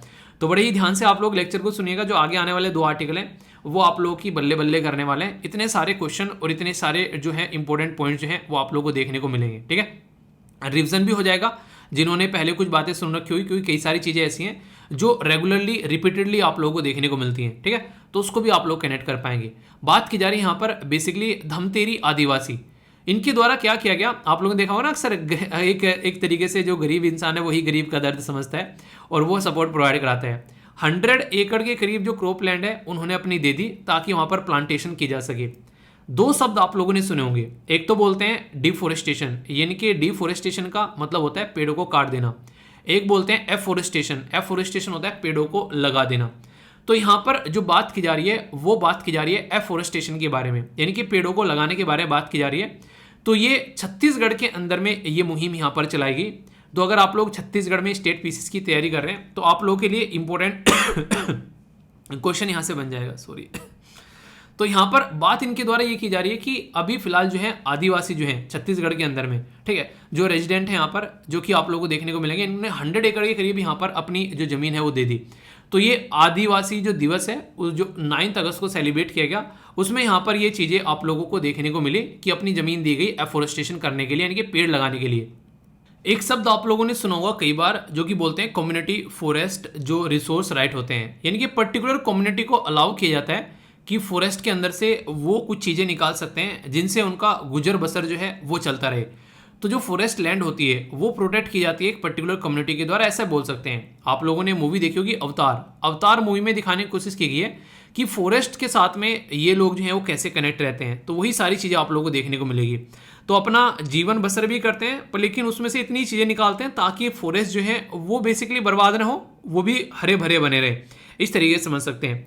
तो यहाँ पर ये जो फॉरेस्ट होता है वो यहाँ पर इनके द्वारा दिया गया ताकि उसके अंदर में ये सारी चीज़ें एक्टिविटी की जा सके। फॉरेस्ट जो ड्वेलर है, फॉरेस्ट के अंदर जो रहने वाली ट्राइबल कम्युनिटी है, तो उनके लिए प्रॉपर कानून बना रखा है। फॉरेस्ट राइट एक्ट 2006 का है। अभी कुछ दिनों पहले आप लोगों ने सुना था, मैंने डिस्कस भी किए थे कई सारे आर्टिकल, जो फॉरेस्ट के राइट हैं वो आदिवासी से छीने जा रहे हैं ताकि उसको कमर्शियल पर्पज के लिए यूज़ किया जा सके। इसलिए बहुत सारे आदिवासी जो हैं वो प्रोटेस्ट कर रहे हैं। और देखिए, जब यहाँ पर गवर्नमेंट ऐसी हरकतें करने लगती है ना, इसी का फायदा फिर उठाया जाता है, जो यहाँ पर फिर एक तरीके से जब नक्सल जो अफेक्टेड एरिया वाले आप लोगों को देखने को मिलेंगे, क्योंकि जब गवर्नमेंट यहाँ से उनके अधिकार छीनने लगती है तो फिर अपोजिट में कोई लोग बोले कि यार देखो गवर्नमेंट तुमको बर्बाद कर देगी, ये कर देगी, तो फिर लोग जो है वो आसानी से उनकी बातें भी सुनते हैं और फिर ऐसा रिजल्ट आप लोगों को यहाँ पर देखने को मिलने लगता है कि नक्सलवारी जैसी जो है इंसिडेंट निकल कर आते हैं। तो कहीं ना कहीं गवर्नमेंट को भी एक बैलेंस बनाकर चलने की बात आती है जब यहाँ पर ये चीज़ें निकल कर आती है। तो फॉरेस्ट राइट जो है वो यहाँ पर इनको मिलने चाहिए, जो कम्युनिटी फॉरेस्ट के ऊपर रह रही है। और आप लोगों ने देखा होगा, जो इंसान किसी चीज़ के ऊपर डिपेंडेंट होता है ना, वो उसको नॉर्मली बर्बाद नहीं करता है, अगर वो पर्टिकुलर जो है वो इंसान हमारे जैसा ना हो। जैसे कि हम लोग जो हैं आज के डेट में पानी के ऊपर डिपेंडेंट है, पानी को बर्बाद कर रहे हैं, हवा के ऊपर डिपेंडेंट है, हवा को बर्बाद कर रहे हैं। तो पढ़े लिखे लोग खासकर ऐसी हरकतें करते हुए नजर आते हैं, जो कि बस अपने बारे में सोचते हैं। आप लोगों को देखने को मिलेगा कई सारे लोग जो हैं वो मतलब इतनी हद तक गिर जाते हैं, वो अपने फायदे के लिए वो कुछ भी कर जाते हैं। वो वाली चीज़ें जब इंसान के अंदर आने लगती है तो समझो कि कलयुग में हम लोगों ने एंट्री कर ली है, कि इंसान बस अपने बारे में सोच रहा है। वो ना तो उनके बारे में सोच रहा है, उसके आसपास में जीव जंतु रहते हैं, कुत्ते बिल्ली पक्षी, उनके बारे में नहीं सोच रहा है, सारी हरकतें कर रहे हैं। आप लोगों को याद हो, कुछ दिनों पहले एक आर्टिकल मैंने डिस्कस किया था जिसमें एक पेड़ काट कर गिरा दिया गया केरला के अंदर, और उसके अंदर कितनी सारी चिड़ियाएं जो हैं वो मारी गई थी। तो कहीं ना कहीं हम लोग ये समझ रहे हैं कि हमारी प्रॉपर्टी है, जबकि हमारी प्रॉपर्टी नहीं है। हम लोग यहाँ पर एक किराएदार की तरीके से हैं, कुछ दिनों तक जिंदा रहने वाले हैं, उसके बाद में निकल लेने हैं। पर लेकिन जो रहते हैं वो ऐसे रहते हैं कि जैसे कि यहीं पर ही रहने वाले ज़िंदगी भर, यहाँ से जाएंगे नहीं। तो वो टेंडेंसी हम लोग को चेंज करनी पड़ेगी, और ये एक ऐसे रखनी पड़ेगी जैसे कि किराए का मकान रखते हैं कि भाई साहब ये दूसरे का है, कुछ गलती करोगे तो सामने वाला निकाल कर बाहर फेंक देगा। जिस दिन हम लोग ये चीज़ें समझने लगे, और रियलिटी में है भी, इंसान की लाइफ कितनी होती है 60 70 80 90 100 मैक्सिमम, ठीक है। पर लेकिन वो रहता ऐसे है जाकि यहाँ पर हजारों साल रहने वाला है, और वो एक तरह से अमर हो चुका है वो, ठीक है। तो वो कभी नहीं जाने वाला है। तो ये हरकतें देखने को मिलेगी आज की डेट में, जिसकी वजह से वो अलग ही लेवल पर एक अलग ही खेल खेलता हुआ नजर आता है। तो जरूरी है कि यहाँ पर जो ट्राइबल कम्युनिटी है उनको सपोर्ट प्रोवाइड कराया जाए, और खासकर जो पर्टिकुलर वनरेबल ट्राइबल कम्युनिटी है, ठीक है, पर्टिकुलरली वनरेबल ट्राइबल ग्रुप के बारे में मैंने आप लोगों से डिस्कस किया था। आप लोगों ने देखा, इससे यहाँ पर क्वेश्चन भी एग्जाम में बन रहे थे, ठीक है। तो पर्टिकुलरली वनरेबल ट्राइबल कम्युनिटी सबसे ज़्यादा किस स्टेट में पाई जाती है, ये आप लोग बताइए। तो टोटल कितनी है ये भी आप लोगों को बताना है। ये 2 क्वेश्चन है जो कि उस पर्टिकुलर टॉपिक से आप लोगों के पूछे जा रहे हैं। अभी यहाँ से तो इतना है। अभी जो नेक्स्ट जो आप लोगों को फॉरेस्ट रिपोर्ट और वो सारी बातें, थोड़ा सा रिविजन भी आप लोगों को हो जाएगा। एक पर्टिकुलर यहाँ पर टॉपिक आप लोगों के सामने आने वाला है, जिसमें एक टॉपिक आप लोग कवर और साथ में रिपोर्ट भी कवर हो जाएगी, ठीक है। तो उसको आप लोग अच्छे से देखिएगा, कोई भी डाउट आप लोगों के माइंड में नहीं होना चाहिए। एक एक पॉइंट क्लियर करता हुआ मैं आगे बढ़ूंगा। उससे पहले ये क्वेश्चन है जो कि आप लोगों को यहाँ पर अटेम्प्ट करना है। बोला गया कि एक तरीके से वन के बारे में यहाँ पर ये, ठीक है, कि why is it important to improve the forest cover in the country, ठीक है। तो डिस्कस करना है कि वेरियस जो एफर्ट डाले गए गवर्नमेंट के द्वारा टू इम्प्रूविंग इट, इनके जो भी यहाँ पर गवर्नमेंट के द्वारा प्रयास किए गए इसको सुधार करने के लिए, उसके ऊपर आप लोगों को चर्चाएं करनी है, ठीक है। तो फॉरेस्ट रिपोर्ट भी एक ऐसा ही पार्ट आप लोगों को यहाँ पर देखने को मिलेगा। तो दोनों आर्टिकलों को कंबाइन कर आप लोग इसका आंसर भी दे सकते हैं। दोस्तों, सदियों से चली आ रही है एक लड़ाई कि एक साइड में हमारे जंगल हैं और एक साइड में हमारा डेवलपमेंट है। इन दोनों के बीच में जब बैलेंस की बात आती है तो अक्सर हमारी कंट्री में नहीं, ऑल ओवर वर्ल्ड में लोग जो हैं वो लड़ते हुए नजर आते हैं। और एक ऐसी ही लड़ाई अभी जिसके बारे में मैं आप लोगों से बात करने वाला हूँ वो हो रही है यहाँ पर छत्तीसगढ़ के अंदर। छत्तीसगढ़ के अंदर कुछ ऐसे मुद्दे हैं जिसके बारे में आप लोगों को मैं बताने वाला हूँ, जिसके चलते आप लोगों के लिए काफ़ी इंपॉर्टेंट टॉपिक बन जाएगा, और इससे आप लोगों के कई बार एग्जाम में क्वेश्चन भी देखने को मिलते हैं। तो पॉइंट काफ़ी इंपॉर्टेंट है जो कि आप लोगों को ध्यान से सुनना है। अगर कल को क्वेश्चन बने तो इसको लेकर आप लोगों के माइंड में कन्फ्यूजन नहीं होने चाहिए। हुआ क्या है, पहले अभी ये समझेंगे। ये जो आर्टिकल है इंडियन एक्सप्रेस के अंदर कवर किया गया, हिंदू के अंदर ये आर्टिकल कुछ दिनों पहले कवर किया गया था, अभी इंडियन एक्सप्रेस के अंदर यहाँ पर ये कवर किया गया है। तो दोनों का कंबाइन एक जो उन्होंने कहते हैं कि एक मिक्सचर होता है वो आप लोगों के सामने आने वाला है। आप लोग इसको जीएस पेपर 3 जो कि इन्वायरमेंट वाला सेक्शन है वहां से तो कवर कर ही सकते हैं। वैसे ये आर्टिकल ऐसे होते हैं जिनको आप लोग जैसे कि जीएस पेपर 1 जो ज्योग्राफी वाला सेक्शन है वहां से भी आप लोग इसको कवर कर सकते हैं। तो हुआ क्या अभी यहाँ पर, पहले मैं आप लोगों को ये बता देता हूँ कि ये न्यूज़ में क्यों है, ताकि आप लोग पूरे टॉपिक को ढंग से समझ पाएं। यूनियन मिनिस्टर जो कि फॉरेस्ट एंड क्लाइमेट चेंज है, उनके द्वारा अभी अपना गुस्सा दिखाया गया छत्तीसगढ़ की गवर्नमेंट के ऊपर। आखिर क्यों? छत्तीसगढ़ की गवर्नमेंट के द्वारा जो फॉरेस्ट यानी कि जो जंगल वाला एरिया है वो यहाँ पर अभी इंडस्ट्री को दे दिया गया है, जिसके चलते यहाँ पर आने वाले टाइम में काफ़ी सारे डेवलपमेंट देखने को मिलेंगे, रोड, रेल और कई सारे इंफ्रास्ट्रक्चर जो डेवलपमेंट यहाँ पर देखने को मिलेंगे। तो इसके चलते यहाँ पर जो इन्वायरमेंट मिनिस्टर हैं वो यहाँ पर बोल रहे हैं कि फॉरेस्ट वाला एरिया जो है ये यहाँ पर बिल्कुल खत्म होगा, इसको खत्म कर कर यहाँ पर डेवलपमेंट करने की कोशिश की जा रही है। और पहले ये जो जमीन थी ये फॉरेस्ट डिपार्टमेंट के अंदर आती थी, अब रिवेन्यू डिपार्टमेंट के अंदर आ गई है। रिवेन्यू मतलब पैसा, उन्हें कहते पैसा पैसा करती है क्यों, पैसे पे तू मरती है। तो यानी कि पैसा एक ऐसी चीज हो गई है जिसके चलते यहाँ पर डेवलपमेंट दिखेगा, और डेवलपमेंट के चलते यहाँ पर लोग जो है उनको एम्प्लॉयमेंट मिलेगा, और एम्प्लॉयमेंट मिलेगा तो लोग जो है वो खुश रहेंगे। तो इसके चलते कहीं ना कहीं हम लोग इन्वायरमेंट जो कि हमारा वातावरण है उसको हम लोग ताक पर लगा देते हैं। आप लोगों को इंटरेस्टिंग बातें मैं बताऊंगा जिसके चलते आप लोग यहाँ पर समझ पाएंगे कि इन्वायरमेंट जो है वो हमारे लिए कितना इंपॉर्टेंट है। अगर इसको आप लोगों को समझना है तो पहले आप लोग बस ये स्लाइड समझ लीजिए। हमारे संविधान निर्माता वो भी यहाँ पर इन चीज़ों को समझते थे, जानते थे कि आने वाले टाइम पर कुछ ऐसी चीज़ें देखने को मिल सकती है। इसलिए उनके द्वारा भी जब संविधान बनाया जा रहा था कुछ तो प्रोविज़न उन्होंने रखे, कुछ प्रोविज़न जो है यहाँ पर बाद आने वाले टाइम में चेंज किए गए। पर लेकिन ये इतने इंपॉर्टेंट है कि आप लोगों को पता होना चाहिए कि उस टाइम पर 1947 में जब संविधान बन रहा था, आज की डेट में हम लोग इनके बारे में डिस्कस कर रहे हैं, उस टाइम पर उन लोगों को पता था कि ऐसा कुछ यहाँ पर हम लोग बुद्धि का जो विकास है वो हमारा नहीं होगा, हम कुछ ऐसी हरकतें करेंगे। तो उन्होंने पहले से ही प्रोविजन रख दिए ताकि हरकतें रोकी जा सकें। ऐसी बात नहीं है, मेनली बात यह है अंग्रेजों के द्वारा जो हरकतें की गई थी वो हरकतों से हम लोग पहले से ही चौकन्ने हो गए थे कि जब अंग्रेज हरकत कर सकते हैं, वो भी ह्यूमन है, इंसान है, तो सेम हरकत हम भी कर सकते हैं कि आने वाले टाइम में जंगलों को नुकसान पहुंचा सकते हैं।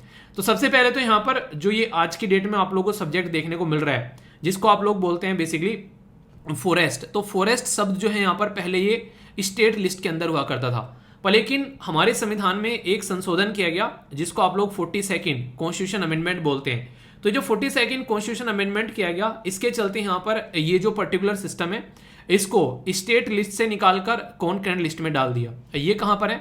जब हमारे संविधान के अंदर आप लोग जाएंगे तो 7वें शेड्यूल के अंदर आप लोगों को 3 लिस्ट देखने को मिलती हैं। एक को बोलते हैं यूनियन लिस्ट, सेंटर लिस्ट नहीं लिखा हुआ है वहां पर, यूनियन लिस्ट लिखा हुआ है, ठीक है। दूसरे को बोलते हैं स्टेट लिस्ट और तीसरे को बोलते हैं कॉन्करेंट यानी कि समवर्ती सूची। तो अगर स्टेट लिस्ट में ये रहता तो ओनली स्टेट इसके ऊपर कानून बना पाता, लॉ बना पाता। अब यहाँ पर ये कॉन्करेंट लिस्ट में आ गया है, समवर्ती सूची में आ गया, तो इसका मतलब ये है कि स्टेट और सेंटर जो है दोनों मिलकर इसके ऊपर कानून बना पाएंगे। तो यहाँ पर forest, protection of the wild animal और इसी के साथ में जो बर्ड्स हैं उसको ट्रांसफर कर दिया गया स्टेट लिस्ट से कॉन्करेंट लिस्ट में। और ये कब किया गया? जब हमारे देश में इमरजेंसी लगी हुई थी 1975 1975 से लेके 1977 1977 तक का। तो सबसे पहले तो अब कहां पर है? यहाँ पर 7वें शेड्यूल के अंदर यहाँ पर ये कॉन्करेंट लिस्ट में है। पहला इंपॉर्टेंट पॉइंट है, याद रखिएगा। दूसरा 42nd कॉन्स्टिट्यूशन अमेंडमेंट करके इसको उसमें पहुंचाया गया है, यानी कि ऐसा नहीं कि रात को सो रहा था तो कमरे में से उठा और दूसरे कमरे में जाकर लेट गया कि नहीं मुझे तो यहाँ पर मजा आ रहा है ऐसा नहीं है। एक प्रॉपर प्रोसीजर होता है संविधान में संशोधन करने का, उसके बेस पर यहाँ पर इसको यहाँ तक पहुंचाया गया है। अब आप लोगों से इंटरेस्टिंग बातें अगर मैं यहाँ पर थोड़ी सी करूं तो आर्टिकल 51A यानी कि जो हमारे संविधान का अनुच्छेद 51A है उसका जो जी पार्ट है ये आप लोगों को देखने को मिलेगा, जो कि आप लोगों से फंडामेंटल ड्यूटी के बारे में बात करता है। आप लोगों को बता दूं फंडामेंटल ड्यूटी जो है वो आप लोगों को पार्ट 4A के अंदर देखने को मिलती है संविधान में। और मैंने आप लोगों को हमेशा बताया जब भी किसी भी चीज के आगे कैपिटल शब्द में ABCDEFGH कुछ भी ऐसा लिखा रहे, इसका मतलब ये होता है कि ओरिजिनली हमारे संविधान में ये सारी चीजें नहीं थी, संशोधन कर इनको संविधान में ऐड किया गया है। तो यानी कि इसको भी संशोधन करके ऐड किया गया और इसी टाइम पर संशोधन किया गया था 42nd कॉन्स्टिट्यूशन अमेंडमेंट 1976 में, जिसके चलते फंडामेंटल ड्यूटी जो है वो हमारे संविधान का पार्ट बन गई। और इसी में यहाँ पर हमको एक ड्यूटी भी दी गई कि प्रोटेक्ट करना है अपना इन्वायरमेंट, जो भी हमारे पास में नेचुरल इन्वायरमेंट है, including forest and wild life, यानी कि जो पेड़ पौधे हैं और जो जंगल है उनको हम लोग को प्रोटेक्ट करना है, ये हमको ड्यूटी दी गई है। इंटरेस्टिंग बात यहाँ पर यह कि अकेली ये ड्यूटी हमारे पास में नहीं थी। यहाँ पर अगर बात करें तो ये गवर्नमेंट को भी ड्यूटी दी गई, ठीक है। तो गवर्नमेंट को यहाँ पर ड्यूटी दी गई, तो ये ड्यूटी दी गई थी यहाँ पर आर्टिकल 48A। तो यहाँ पर जो डीपीएसपी है, जो कि पार्ट 4 में आप लोगों को देखने को मिलता है संविधान के अंदर में, तो स्टेट को बोला गया, स्टेट मतलब गवर्नमेंट को भी बोला गया कि आप लोगों को प्रोटेक्ट करना है देश के अंदर में जो भी इन्वायरमेंट है और जो भी फॉरेस्ट है, यहाँ पर वाइल्ड लाइफ है, ताकि देश में इन चीजों को प्रोटेक्ट किया जा सके। तो उनको भी रेस्पॉन्सिबिलिटी यहाँ पर दी गई। इसी के साथ में आप लोगों को पता है ये आर्टिकल कितना धांसू है, आर्टिकल 21 ये बात करता है राइट टू लाइफ के बारे में। जब राइट टू लाइफ यानी कि जिंदा रहने का अधिकार, और वो कब होगा, जब क्लीन इन्वायरमेंट होगा, यानी कि हमारा वातावरण अगर शुद्ध होगा तभी तो हम लोग जिंदा रहेंगे। वातावरण ही अगर बेकार हो गया तो हम लोग जिंदा कैसे रहेंगे। तो इसलिए आर्टिकल 21 जो संविधान के अंदर में है, ये यहाँ पर इन सब चीजों के बारे में बात करता है। तो आर्टिकल 51 का जो ए का जी है, इसी के साथ में 48 का ए, तो ये आप लोगों को याद रखने, ये हमारी ड्यूटी है, ये गवर्नमेंट की ड्यूटी है। और क्यों है ड्यूटी, क्योंकि इंसान को जिंदा रहना है, इसलिए ये ड्यूटी यहां पर डाली गई है। तो राइट टू लाइफ आर्टिकल 21 के अंदर आता है। कहां पर आता है, पार्ट 3, जहां पर सारे फंडामेंटल राइट रखे हुए हैं आर्टिकल 12 से लेके आर्टिकल 35 के अंदर में। ठीक है, तो इसलिए आप लोग समझ सकते हैं। आप लोगों को एक बात और बता दूं, कोई भी चीजें ऐसी नहीं थी जो ओरिजिनली सारी चीजें यहां पर आप लोगों को देखने को मिलती हैं। कुछ चीजें संविधान में इतना गैप छोड़ा गया था ताकि हम जैसे लोग आए और वो चीजों को समझें और उनको लगे कि यार इनको प्रोटेक्शन की अलग से जरूरत है, तो उसके लिए अलग से प्रोटेक्शन प्रोवाइड करा दे। तो ये भी उसी चीज का पार्ट आप लोगों को देखने को मिलता है। अभी यहां पर जब हम लोग इतनी प्रोटेक्शन के बारे में यहां पर बात कर रहे हैं, तो अभी यहां पर मुद्दा क्या देखने को मिल रहा है, मुद्दा यहां पर ये देखने को मिल रहा है कि जब बजट सेशन हुआ यहां पर, बजट सेशन, तो यहां पर लगभग 300 स्क्वायर किलोमीटर का जो एरिया है, ये लार्जर देन द रायपुर जो है आप लोगों को छत्तीसगढ़ के अंदर में, तो यहां पर ये बस्तर जो रीजन है फॉरेस्ट डिपार्टमेंट से इसको रेवेन्यू डिपार्टमेंट में ट्रांसफर कर दिया। इसका मतलब यहां पर ये, अब आप लोग यहां पर इंडस्ट्रीज या फिर बिल्डिंग जो है वो इजिली डेवलप कर सकते हैं। अगस्त 2022 में जो मिनिस्ट्री है हमारी कंट्री में सेंट्रल गवर्नमेंट की, यानी कि इन्वायरमेंट मिनिस्ट्री जो है, उसका इंटीग्रेटेड जो रीजनल ऑफिसर उसके द्वारा पूछा गया कि ये ट्रांसफर को रोक दो। क्यों, क्योंकि यहां पर आप लोग वायलेशन कर रहे हो फॉरेस्ट कंजर्वेशन एक्ट 1980 का, और इसी के साथ में यहां पर मल्टीपल सुप्रीम कोर्ट के जो ऑर्डर हैं उनका भी आप लोग उल्लंघन कर रहे हो। यानी कि अगर पर किसी इसी लैंड को आप लोग यहां पर इस तरीके से ट्रांसफर करते हो एक पर्टिकुलर एरिया से, तो ये जो फॉरेस्ट वाला एरिया है इसको आप लोग वहां से खत्म कर दोगे। और ये जो फॉरेस्ट जब खत्म हो रहा है, तो इसका मतलब ओनली फॉरेस्ट ही खत्म नहीं हो रहा है, यहाँ पर इस पर्टिकुलर एरिया में जीव जंतु भी रहते होंगे उस फॉरेस्ट के अंदर में, वो भी वहां पर खत्म होंगे। वहां पर एक प्रॉपर तरीका इन्वायरमेंट होगा वो वहां पर बर्बाद होगा। वहां पर कोई रिवर भी बह रही होगी, यहाँ पर कहीं ना कहीं उसका पानी भी पोल्यूट होगा। और इसी के साथ में जब डेवलपमेंट किया जाएगा तो और ज्यादा पोल्यूशन वहां से निकल कर आएगा। तो ये सारी बातें जो आप लोगों को यहाँ पर देखने को मिल रही हैं, तो ये कहीं ना कहीं अलग अलग सुप्रीम कोर्ट के जजमेंट से यहाँ पर निकल कर आती है। इसीलिए हमारे संविधान से आर्टिकल 21 से आप लोगों को पता है नेशनल ग्रीन ट्रिब्यूनल निकाला गया है, जिसको आप लोग एनजीटी बोलते हैं। एनजीटी का पर्पज ही यही है ताकि इन सब चीजों को हम लोग ढंग से कंट्रोल कर सकें और सही डायरेक्शन में आगे लेकर बढ़ सके। तो ये इंपॉर्टेंट पॉइंट है जो कि आप लोग को याद रखना है। इसको लेकर आप लोगों के माइंड में कोई कंफ्यूजन नहीं होना चाहिए। अगर देश के अंदर में कोई भी फॉरेस्ट वाला एरिया है और उस फॉरेस्ट वाले एरिया को आप लोग यहां से हटाकर, मतलब फॉरेस्ट का एरिया जंगल का एरिया है और नॉन फॉरेस्ट पर्पज के लिए, यानी कि बिना एक फॉरेस्ट के पर्पज के लिए, जैसे कि आप लोग इंडस्ट्री बना रहे हैं, कोई कंस्ट्रक्शन कर रहे हैं वहां पर कोई माइनिंग खुदाई कर रहे हैं वहां पर, ठीक है, तो ये एक तरीके से नॉन फॉरेस्ट पर्पज हो गया। यानी कि ऐसा नहीं है आप लोग उसको अच्छे से प्रोटेक्ट करने की बात कर रहे हैं, तो कई सारे क्लियरेंस आप लोगों को लेने पड़ते हैं। इवन इन्वायरमेंट इंपैक्ट असेसमेंट भी यहां पर आप लोगों को करना पड़ता है। इसके चलते जो पॉलिसीज हैं गवर्निंग फॉरेस्ट को, तो हमारी कंट्री में Indian forest policy 1952, forest conservation act 1980, national forest policy 1988, national afforestation का मतलब क्या होता है, पेड़ लगाना, और डिफोरेस्टेशन का मतलब क्या होता है, पेड़ काटना। ठीक है, तो डी मतलब खत्म करना, डेंजर जोन हो गया, और ए का मतलब होता है यानी कि अच्छा, यानी कि फॉरेस्ट लगाना। ठीक है, ऐसे याद रख सकते हैं। वाइल्ड लाइफ प्रोटेक्शन एक्ट है 1972 का, इन्वायरमेंट प्रोटेक्शन एक्ट है 1986 का, बायोडाइवर्सिटी एक्ट है 2002 का, और scheduled tribe and other traditional forest dweller जो कि इनके ऊपर डिपेंडेंट रहते हैं फॉरेस्ट के, तो उनको भी रिकॉग्नाइज करने की बात की जाती है, उनके फॉरेस्ट अधिकारों के बारे में बात की जाती है। तो एक एक्ट यहां पर ये भी है जो कि इन मुद्दों के बारे में बात करता है। यानी कि इतने सारे कानून हैं, ये सारे लोग जो हैं, ये सारे कानून जो हैं, ये फॉरेस्ट के ऊपर डिपेंडेंट है, और फॉरेस्ट की जमीन को आप लोग इनसे छीन कर उसके ऊपर इंडस्ट्री डेवलप करने जा रहे हो। तो इसका मतलब ये है कि जो लोग यहां पर जंगल के अंदर रहते हैं उनका क्या होगा रे सांभा, उसके बारे में कौन बात करेगा रे कालिया। तो ये बातें हैं यहां पर जो गवर्नमेंट बोल रही है। यानी कि आप लोगों ने तो बस आप लोगों का मन किया इसको यहां से ट्रांसफर कर दिया, क्या ये सही है? तो इसको लेकर आप लोगों को काम करना पड़ेगा, जिसके चलते यहां पर दिक्कतें देखने को मिलती हैं। इंटरेस्टिंग बात अगर मैं आप लोगों को बताऊं, ये थोड़ा सा एक्स्ट्रा पोर्शन है जो कि स्टैटिक पोर्शन है और जहां से कई बार क्वेश्चन आप लोगों से एग्जाम में पूछे गए हैं और आगे भी पूछे जा सकते हैं। बात की जा रही है टैक्स के बारे में। जो पुराने टाइम पर जो टैक्स कलेक्शन किया करते थे यहाँ पर ब्रिटिश टाइम पे, तो आप लोगों को ये सेटलमेंट कुछ देखने को मिलेंगे। एक को बोलते थे परमानेंट सेटलमेंट, दूसरे को बोलते थे रैयतवारी, तीसरे को बोलते थे यहाँ पर महलवारी सिस्टम। अगर इनसे बात करें तो मैच करने के लिए कई बार आप लोगों से पूछा जाता है परमानेंट सेटलमेंट जो है, तो परमानेंट कौन करता है, तो याद रखना एक तरीके से यहाँ पर लॉर्ड, ठीक है। तो यहाँ पर लॉर्ड कॉर्नवालिस, यानी कि लॉर्ड जो है वो कोने में लगा देता है सबको सेटल कर कर जब अपने पे आता है, कहीं बाढ़ आ रही है, कहीं तूफान आ रहे हैं, तो इस तरीके से आप लोग याद रख लेना, ठीक है। यहाँ पर अगर बात करें थॉमस, यानी कि थर्मस में रायता रखा था और वो रायता फैल गया, तो थॉमस मुनरो, यानी कि रायते में मुरमुरे डले रहते हैं आप लोग कि बूंदी का रायता जो होता है ये इस तरीके से आप लोग याद रख सकते हैं। तो यहाँ पर रैयतवारी सिस्टम, यानी कि थॉमस मुनरो ने यहाँ पर रायता फैला दिया, जिसकी वजह से यहाँ पर ये देखने को मिलेगा, ठीक है। इसी के साथ में यहाँ पर महलवारी सिस्टम, महलवारी का सिस्टम मतलब याद रखिएगा विलियम बैठ गए महल में जाकर, ठीक है, लॉर्ड विलियम महल में जाकर बैठ गए, ठीक है। तो महलवारी, तो बेंटिक मतलब बैठ गए महल में जाकर और वहां पर जाकर टिक लगा रहे हैं कि किस किस का जो है यहां से रेवेन्यू आ गया है। तो परमानेंट सेटल की लॉर्ड जो है कोने में लगा देंगे सबको, इस तरीके से याद रखिएगा। बेंटिक मतलब महलवारी, महल में जाकर बैठ गए बेंटिक, और रैयतवारी थॉमस यानी कि थर्मस में से रायता फैला दिया।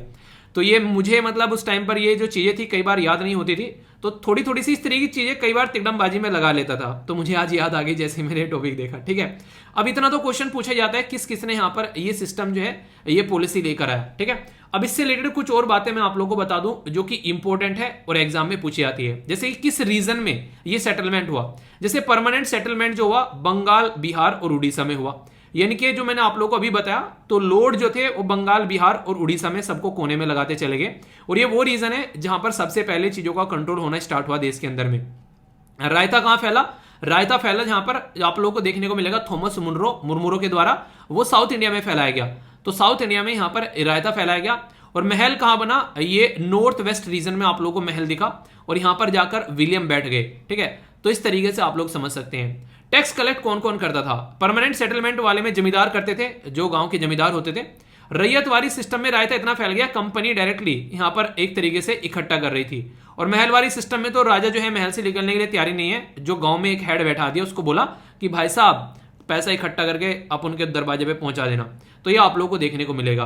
तो टैक्स कलेक्ट करने वाले कौन कौन थे यहाँ पर, तो यहाँ पर टैक्स जो यहाँ पर एक तरीके से जो ओनर थे यहाँ पर जो लैंड के वो अलग थे, यानी कि टैक्स कोई और इकट्ठा कर रहा था और ओनर कोई और थे। अगर परमानेंट सेटलमेंट वाले में बोले तो परमानेंट था, यानी कि जमींदार ही जो एक तरीके से लैंड का ओनर भी था।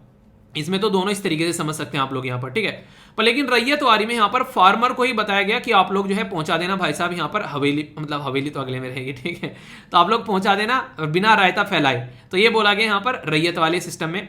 और यहाँ पर लैंडलॉर्ड को रखा गया यहाँ पर एक तरीके से, आप लोग लैंडलॉर्ड की जमीन थी, और यहाँ पर जो एक तरीके से जो यहाँ पर क्या था, ये जो विलेज का जो हेडमैन था ये रखा गया डायरेक्ट पैसा ट्रांसफर करने के लिए। ये सारे एक पर्टिकुलर स्लॉट में आप लोगों के लिए इंपॉर्टेंट हो जाते हैं काफी। अगर पुराने क्वेश्चन पेपर आप लोग हिस्ट्री के उठा के देखेंगे, मॉडर्न हिस्ट्री के, तो ये सारे क्वेश्चन आप लोगों को देखने को मिल जाएंगे। इन 2 स्लाइड से आप लोगों को कई क्वेश्चन देखने को मिल जाएंगे, उठाकर देखिएगा।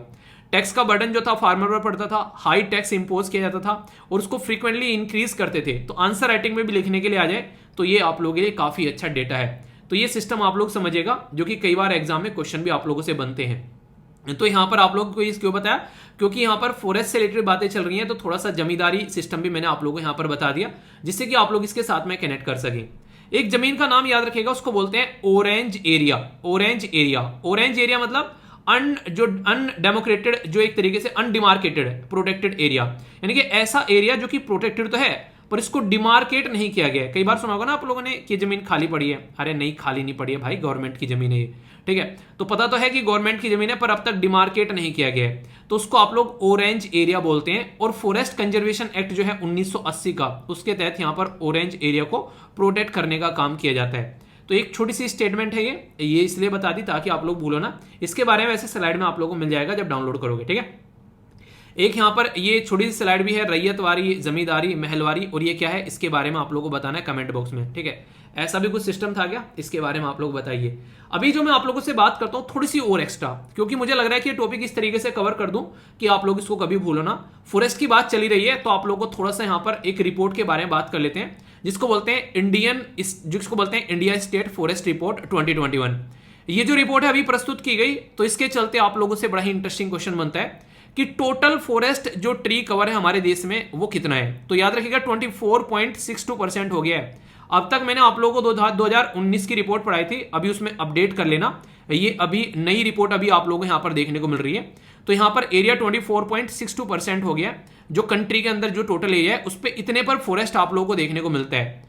फॉरेस्ट कवर जो है अगर इसको वैसे नापोगे तो 7,13,789 स्क्वायर किलोमीटर आप लोगों को देखने को मिलेगा, ठीक है, यानी कि 7,13,789, ठीक है। तो इस तरीके से आप लोग याद रखिएगा स्क्वायर किलोमीटर वाला एरिया है, जो कि लगभग 21% है लगभग अगर बात करें तो फॉरेस्ट कवर एरिया है। बाकी जो ट्री होते हैं ना, घरों में पेड़ खड़े हुए हैं, खेत में, गांव में आप लोगों के पेड़ खड़े हुए हैं, तो वो ट्री आ जाते हैं लगभग 2.91%, यानी कि 3% के करीब लगभग आप लोगों को ट्री देखने को मिलेंगे। तो फॉरेस्ट तो वो होता है जैसे आप गांव से, जैसे आप लोग गांव में जाते हैं, कई बार आसपास बहुत बड़े बड़े बाग होते हैं, तो आप लोगों ने देखा होगा ना कई बार कि जैसे कि मैं खेत में जब जाया करता था तो हमारे खेत के बीच में बाग पड़ता था, कई बार कि कहाँ पहुंच गया कि बाग के पास में हूँ, ठीक है। तो इस तरीके से तो आप लोग समझ सकते हैं, तो एक बाग बहुत बड़ा एरिया कवर होता है जहाँ पेड़ ही पेड़ होते हैं। और बाकी यहाँ पर अगर बात करें सिंगल जो ट्री है कि यहाँ ट्यूबवेल पे एक पेड़ खड़ा हुआ है, एक पेड़ गाँव में खड़ा हुआ है, एक पेड़ घेर में है, तो आप लोगों ने ऐसे सुना होगा, तो वो वाली चीज आप लोग समझ सकते हैं। अगर बात करें यहाँ पर तो एरिया जो है ग्रीन, जो बेसिकली एक तरीके से जो रिकॉर्डेड फॉरेस्ट एरिया या फिर ग्रीन वॉस, तो यहाँ पर इसको कंपेयर करने की बात की जा रही है। तो फॉरेस्ट कवर जो है यहाँ पर अगर बात करें वो स्लाइटली इंक्रीज हुआ है, ठीक है। फॉरेस्ट कवर आउटसाइड द जो यहाँ पर बात करें इसके विद इन, अगर बात करें विद इन ग्रीन एरिया या फिर ग्रीन वॉस एरिया, तो यहाँ पर ये इंक्रीज हुआ है लगभग यहाँ पर इतना, ठीक है, यानी कि विद इन इतना और आउटसाइड इतना। तो यानी कहने का मतलब है कि दोनों जगह से पॉजिटिव रिजल्ट आए हैं, रटना नहीं है, पर ये ऊपर वाली लाइन आप लोग जरूर याद रखना। और जो दूसरा बताने जा रहा हूं ये थोड़ा सा याद रखिएगा, कहां कहां पर फॉरेस्ट रिपोर्ट के हिसाब से इंक्रीज हुआ है फॉरेस्ट एरिया। तो आंध्र प्रदेश, तेलंगाना, उड़ीसा, कर्नाटक और झारखंड। कहां कहां पर डिक्रीज हुए हैं, जहां पर फोकस देना है अरुणाचल प्रदेश, मणिपुर, नागालैंड, मिजोरम और मेघालय। याद नहीं आ रहा है तो यहां से आप लोग देख सकते हैं इससे, ये जो पर्टिकुलर बताया है आप लोगों से सिंस 2019 यानी कि जो लास्ट रिपोर्ट आई थी, तो कहां कहां पर इंक्रीज हो गया है और कहां कहां पर लॉस हुआ है, तो ये बता दिए यहां पर कहां कहां पर नेगेटिव डायरेक्शन में और कहां कहां पर पॉजिटिव डायरेक्शन में। तो इस पर्टिकुलर जो एक स्लाइड के थ्रू आप लोगों को समझाया गया है यहां पर, तो ये आप लोगों को और ज्यादा माइंड में क्लैरिटी लेकर आएगा, ताकि लंबे समय तक आप लोग चीजों को याद रख पाओगे। इसमें थोड़ी सी और चीजें ऐड कर देता हूं मैं, जिससे इंटरेस्टिंग क्वेश्चन बन जाते हैं कि अगर बात करें इंक्रीजिंग और डिक्रीजिंग एरिया फॉरेस्ट कवर में, तो ये भी एक इंपॉर्टेंट हो जाएगा यहां पर। तो बात करते हैं यहां पर, तो मध्य प्रदेश, अरुणाचल प्रदेश, छत्तीसगढ़, उड़ीसा और महाराष्ट्र। याद रखिएगा ये वो एरिया है जहां पर आप लोगों को देखने को मिलता है कि यहां पर पर्टिकुलर एरिया में सबसे ज्यादा फॉरेस्ट पाए जाते हैं स्टेट वाइज। मध्य प्रदेश में सबसे ज्यादा है, अरुणाचल प्रदेश में, उसके बाद में छत्तीसगढ़ में, उड़ीसा में, और फिर है आप लोगों को महाराष्ट्र में, ठीक है। कौन कौन इन राज्य से निकल कर आता है स्टेट पीसीएस के अंदर, बड़ा ही प्यारा क्वेश्चन बनेगा। फिर मत बोलना क्वेश्चन कहां से आ गया भाई साहब, यहां से आ गया, तो थोड़ा सा ध्यान से पढ़िएगा। अगर बात करें हाईएस्ट फॉरेस्ट परसेंटेज वाइज, तो मिजोरम में मजे ले रहे हैं, ठीक है, अरुणाचल प्रदेश में, मेघालय में, मणिपुर में और नागालैंड में, यानी कि जितना एरिया है इनका उसके 84% एरिया में फॉरेस्ट है, ऐसे आप लोग समझ सकते हैं। यहां पर तो अगर एरिया देखा जाए, क्योंकि मध्य प्रदेश वैसे बड़ा है, तो उसका टोटल एरिया देखेंगे तो एरिया वाइज ये है, पर लेकिन जो यहां पर मध्य प्रदेश बड़ा है, पर लेकिन अपने घर के अंदर में, यानी कि एक इंसान का तो घर है इतना बड़ा, ठीक है, उसके 50% में यहां पर टोटल फॉरेस्ट है, यानी ठीक है, एक इंसान है यहां पर, इसका घर है इतना से यहां पर, ठीक है, इसके यहां पर भाई साहब टोटल इतने एरिया में फॉरेस्ट है, ओनली 5% एरिया में फॉरेस्ट नहीं है। तो परसेंटेज वाइज तो ज्यादा फॉरेस्ट एरिया इसका है, अगर परसेंटेज में देखें, यानी कि ओनली 5% में नहीं है, 95% एरिया में फॉरेस्ट है। पर लेकिन अगर एरिया देखेंगे तो ये पूरा राज्य जो है यहां पर समा जाएगा पूरा। अगर एक पूरे एरिया के बारे में देखेंगे तो एरिया वाइज यहां पर आप लोगों को मध्य प्रदेश देखने को मिलेगा, ठीक है, तो ऐसे समझना है यहां पर, तो कंफ्यूजन नहीं होना चाहिए। तो परसेंटेज वाइज यहां पर आप लोगों को देखने को मिलेंगे ये वाले राज्य, और अगर एरिया वाइज तो ये वाले राज्य। अभी बात करते हैं यहां पर वर्ल्ड फॉरेस्ट के बारे में, जो कि अभी 2022 में आप लोगों के सामने प्रस्तुत की गई। तो बोला गया कि अब तक का 422 मिलियन हेक्टेयर जो जमीन है फॉरेस्ट, वो खत्म हो चुकी है 1990 से लेकर 2020 तक का। ये वर्ल्ड लेवल की बातें कर रहा हूं अब मैं आप लोगों से, मैं ठीक है। इसी के साथ में यहाँ पर 289 ये मिलियन हेक्टेयर जो आप लोगों को देखने को मिलेगी, ये डिफोरेस्टेशन हुआ है 2016 से लेकर 2050 तक का, मतलब होने सॉरी होने वाला है। यानी कि इतना और लैंड एरिया जो है जो यहाँ पर कवर है फॉरेस्ट से वो खत्म होने वाला है। 15% अगर बात करें 250 का यहाँ पर बोला जा रहा है, ये इन्फेक्शियस डिजीज जो आप लोगों को देखने को मिल रही है वो फॉरेस्ट के साथ में कनेक्टेड है। यानी कि टोटल अभी रिसेंटली जितनी भी बीमारी निकल कर आई है वो फॉरेस्ट से निकल कर आई है। इसीलिए अभी आप लोगों ने देखा होगा वर्ल्ड हेल्थ ऑर्गेनाइजेशन के द्वारा साफ साफ बोला गया है इस बात को कि फॉरेस्ट वाला जो एरिया है उसको भी साथ में लेकर चलना है। वन वर्ल्ड वन हेल्थ की जब हम लोग बात करते हैं, यानी कि एक वर्ल्ड है उसके साथ में वन हेल्थ है, यानी कि इनको साथ में लेकर चलना है और वो यहां से बातें निकल कर आती है। तो ये काफी एक इंपॉर्टेंट एरिया यहां पर हो जाता है अगर इसके बारे में बात करें तो, ठीक है। तो यानी कि इसके ऊपर आप लोग स्टार लगा सकते हैं, ये हेल्थ से रिलेटेड भी मैटर यहां पर जुड़ जाता है। अगर बात करें ग्रोस जो यहां पर डोमेस्टिक प्रोडक्ट है वर्ल्ड की, बोला जा रहा है कि 84 ट्रिलियन इन 2020 में, जो कि डिपेंड करती है यहां पर अगर बात करें ये 31 ट्रिलियन पर ईयर के हिसाब से, और इसी के साथ में हाईली 13 ट्रिलियन पर ईयर के हिसाब से ऑन द इकोसिस्टम। यानी कि अगर बात करें दुनिया में जो हम आज के में फॉरेस्ट के बारे में बात करते हैं तो मैक्सिमम अगर बात करें कितना डिपेंडेंट है जीडीपी, आप लोग देखते हैं रॉ मटेरियल फॉरेस्ट में से निकाल कर लेकर आए जा रहे हैं, लकड़ियां आप लोग वहां से लेकर आ रहे हैं, वहां से जीव जंतु आप लोगों को देखने को मिलते हैं, मतलब खेती वगैरह जो भी करते हैं हम लोग खेतों में करते हैं। तो कहीं ना कहीं आप लोग समझ सकते हैं उसको कैसे कैसे यहाँ पर चीजों को डिफाइन किया जा रहा है। तो ये काफी इंपॉर्टेंट एरिया है यहाँ पर जिसके बारे में आप लोगों को कंफ्यूजन नहीं होना चाहिए, ठीक है। तो बहुत ही इंपॉर्टेंट आर्टिकल था, कोई भी कंफ्यूजन आप लोगों के माइंड में नहीं होना चाहिए। स्लाइड कुछ और है, ये थोड़ी सी फैक्चुअल इन्फॉर्मेशन है। अगर बोला जाए तो वेरी डेंस फॉरेस्ट किसको बोलते हैं, यानी कि बहुत घने जंगल जहां 70% या फिर उससे अबव फॉरेस्ट है उसको वेरी डेंस बोलते हैं। मॉडरेटली डेंस किसको बोलते हैं, जहां 40 से 70% देखने को मिलते हैं। और ओपन फॉरेस्ट किसको बोलते हैं, जहां 10 से 40% देखने को मिलते हैं। तो ये कुछ बातें हैं जो आप लोग याद रखिएगा। यहां पर एरिया वाइज कौन कौन से सबसे ज्यादा हैं, तो इस तरीके की बातें हैं परसेंटेज वाइज और एरिया वाइज अगर बोला जाए तो सबसे ज्यादा फॉरेस्ट कौन से देखने को मिलते हैं, मॉडरेटली डेंस, यानी कि ज्यादातर एरिया में आप लोगों को ये वाले फॉरेस्ट देखने को मिलेगी। दूसरे नंबर पर ओपन फॉरेस्ट, ठीक है, ये याद रखिएगा। तीसरे नंबर पर आप लोगों को वेरी डेंस और चौथे नंबर पर जो यहां पर डिग्रेडेड फॉरेस्ट। तो ये इंक्रीजिंग और डिक्रीजिंग ऑर्डर में ऐसे भी लगाने के लिए आ जाते हैं। टॉपिक के अंदर बहुत सारी इंफॉर्मेशन है, एक बार रटना नहीं है, क्योंकि मैं पहले भी कई बार इनको रिवाइज करा चुका हूं। एक बार आप लोगों ने अब पढ़ ली, थोड़ा सा इसको रिवाइज कर लेना 1-2 दिन के बाद में, और फिर आप लोगों से जो क्वेश्चन प्रैक्टिस करवा रहा हूं उसके थ्रू भी आप लोग यहां पर चीजें याद रख पाएंगे। क्वेश्चन प्रैक्टिस करने का यही फायदा यहां पर रहता है, ठीक है। तो क्या क्या मैंने बता दिया पहले बता देता हूं, फिर क्वेश्चन को देखता हूं कौन कौन अच्छे से प्रैक्टिस कर रहा है, ठीक है। फीडबैक जरूर दे दिया करो। यहां पर क्या क्या देख लिया हम लोगों ने, फॉरेस्ट के बारे में बातें कर ली, न्यूज में क्यों था ये देख लिया, इसी के साथ में कुछ मैंने हिस्ट्री पढ़ा दी, हालांकि एक्स्ट्रा चीजें थी पर मुझे लगा स्टैटिक पोर्शन है ये कवर कर लेना चाहिए। संविधान का एंगल भी मैंने आप लोगों को बता दिया और यहाँ पर आप लोगों को ये भी मुद्दा बता दिया। बाकी स्टेट फॉरेस्ट रिपोर्ट के बारे में जो डेटा है वो भी मैंने बता दिया। यानी कि 3 आर्टिकल मैंने एक जगह इंक्लूड कर दिए। हिस्ट्री का आर्टिकल मैंने आप लोगों को बता दिया, यहाँ पर हिस्ट्री का ये एक अलग आर्टिकल हो गया, आप लोगों को ये पूरा एक टॉपिक हो जाता है पूरा, ठीक है, जिसको लैंड रिवेन्यू सिस्टम बोलते हैं। संविधान का पूरा एंगल बता दिया, ये अलग से टॉपिक था पूरा। पूरी रिपोर्ट के बारे में आप लोगों को बता दिया, ये पूरी रिपोर्ट अलग से है जो मैंने आप लोगों को यहाँ पर कुछ स्लाइड के अंदर समझा दिए, कल को क्वेश्चन ना छूटे ताकि आप लोगों का एग्जाम में, ठीक है। तो इस तरीके से तैयारी करो कि मन लगे पढ़ने में। एक रिक्वेस्ट है यार, अब जो क्वेश्चन आप लोग अटेम्प्ट करोगे, इन क्वेश्चन को आप लोग पहले अटेम्प्ट करोगे, आंसर दोगे कमेंट बॉक्स में, उसके बाद में आप लोग देखोगे कि हाँ ये जो क्वेश्चन है आप लोग इसको कर पा रहे हो। गलत है तो अच्छी बात है, कोई नहीं, यहीं पर ही गलत हो गया, एग्जाम में नहीं हो रहा है, और सही है तो पीठ थपथपा लेना और अच्छे से मेरी तरफ से, ठीक है। बात की जा रही है स्टेट जो कि यहाँ पर जिसको रेस्पॉन्सिबिलिटी दी गई है फॉरेस्ट को प्रोटेक्ट करने की, तो कहां पर दी गई है, फंडामेंटल राइट में, फंडामेंटल ड्यूटी में, डीपीएसपी में, या फिर नन ऑफ द अबव। तो नॉर्मल सी बात है यार, directive principle of state policy कहां पर आते हैं, पार्ट 4 में आप लोगों को देखने को मिलते हैं। तो उनकी ड्यूटी दी गई है डीपीएसपी के अंदर में। तो सारी चीजें मैंने एक एक कर आप लोगों को यहां पर ये पढ़ाई डिटेल में, तो कोई भी डाउट आप लोगों को नहीं होना चाहिए, ठीक है। क्वेश्चन है यहां पर बात की जा रही है, arrange the following state in the ascending ये ऑर्डर में, यहां पर जो फॉरेस्ट कवर एरिया वाइज अगर आप लोग बात करें, एरिया वाइज कौन सा फॉरेस्ट जो है वो सबसे ज्यादा आप लोगों को एरिया देखने को मिलता है, ठीक है। अरुणाचल प्रदेश, महाराष्ट्र, मध्य प्रदेश या फिर उड़ीसा। तो इसमें आप लोगों को बताना है यहाँ पर, अगर इसको आप लोग इंक्रीजिंग या फिर डिक्रीजिंग ऑर्डर में लगाओगे, पोज कर अटेम्प्ट कर लेना, उसके बाद में आंसर देखेगा। अभी आप लोगों को याद होगा मैंने बताया था कि मध्य प्रदेश में सबसे ज्यादा आप लोगों को देखने को मिल रहा है। अगर ये एक स्टेटमेंट भी अगर के लिए आप लोगों को याद है ना, ठीक है, तो यहाँ पर कोई भी चीज आप लोग भूलोगे नहीं, ठीक है, कि यहाँ मध्य प्रदेश में सबसे ज्यादा है, ठीक है। तो उस तरीके से आप लोग चीजों को देख सकते हैं। या फिर अपोजिट पूछा जाए, जैसे यहाँ पर असेंडिंग पूछा है, या फिर डिसेंडिंग में पूछा जाए, तो दोनों तरीके से आंसर आप लोग देखते हैं। यहाँ पर ये 2 आंसर, ठीक है, यानी कि अगर आप लोगों से पूछे कि बढ़ते हुए क्रम में असेंडिंग ऑर्डर में, तो असेंडिंग ऑर्डर में क्या हो गया, बी आंसर हो गया। यदि पूछे डिसेंडिंग ऑर्डर में तो सी आंसर हो गया। तो इस तरीके से आप लोगों को यहाँ पर देखना है, ठीक है। तो यहाँ पर सारी चीजें आप लोगों के सामने, कोई भी कंफ्यूजन आप लोगों को नहीं होना चाहिए अगर क्वेश्चन आप लोगों से बने तो इस तरीके से आप लोगों से क्वेश्चन पूछे जाते हैं।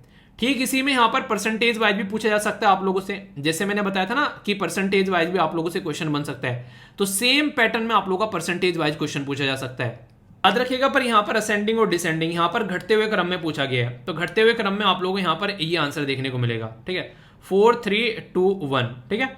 या फिर 1 2 3 4, अगर असेंडिंग में पूछता तो ए आंसर हो जाता। तो यहाँ पर क्या हो गया, आंसर इसका डी हो गया। तो इस तरीके से आप लोगों को देखना है। एक और बड़ा इंटरेस्टिंग क्वेश्चन है, बोला गया कॉन्स्टिट्यूशनल प्रोविजन क्या है यहाँ पर, जो कि यहाँ पर अगर बात करें इसके बारे में, ठीक है, फॉरेस्ट के बारे में, तो फंडामेंटल राइट के अंदर में है या फंडामेंटल ड्यूटीज के अंदर में है या फिर डीपीएसपी के अंदर में है। तो आप लोगों को कौन सी स्टेटमेंट है यहाँ पर जिसके बारे में आप लोग बोल सकते हैं, यानी कि कॉन्स्टिट्यूशनल प्रोविजन संविधान में कहाँ पर रखे गए हैं, तो आप लोगों को ये बताना है, ठीक है। तो यहाँ पर सही आंसर क्या होगा, तो आप लोगों को यहाँ पर मतलब क्वेश्चन आप लोगों से डायरेक्ट पूछे जाते हैं, ऐसे भी कोई कंफ्यूजन नहीं होना चाहिए। ये खासकर इंपॉर्टेंट क्वेश्चन है, काफी डिटेल में मैंने कवर कराया। फंडामेंटल ड्यूटीज के बारे में बात करी और डीपीएसपी के बारे में बात करी, ये हमारी ड्यूटी है और ये गवर्नमेंट की ड्यूटी है। तो आंसर क्या हो गया यहाँ पर 2 और 3, और 2 और 3 कहां पर है, ये बी के अंदर में है, ठीक है। तो यहां से आप लोग देखते हैं, तो ऐसे क्वेश्चन आप लोग इस तरीके से प्रैक्टिस करोगे तो आप लोगों को लगता है कि एग्जाम में भला आप लोग क्वेश्चन को छोड़ दोगे। कॉमन सेंस का क्वेश्चन है, पर लेकिन जितना टॉपिक के अंदर मैंने आप लोगों को चीजें पढ़ाई हैं उससे आप लोग इसको आसानी से सोल्व कर सकते हो। बोला गया कि ये particular state in India has the following characteristic. बोला गया कि it is located on the same latitude which pass through the, जो एक तरीके से नॉर्दर्न राजस्थान, यानी कि जो राजस्थान का जो नॉर्दर्न पोर्शन है उस लैटिट्यूड से होकर गुजरता है। नॉर्दर्न पोर्शन अगर आप लोग ये चलाते हैं तो आप लोगों को हरियाणा आएगा, उत्तर प्रदेश आएगा, ठीक है। मैं उत्तराखंड भी आ सकता है वैसे, पर लेकिन हरियाणा उत्तर प्रदेश, या फिर आप लोगों के सामने कौन आएगा, आप लोग बोल सकते हैं यहाँ से अरुणाचल प्रदेश, ठीक है। तो यानी कि या तो आप लोगों का आंसर जो होगा हरियाणा होगा, या उत्तर प्रदेश होगा, या फिर अरुणाचल प्रदेश होगा।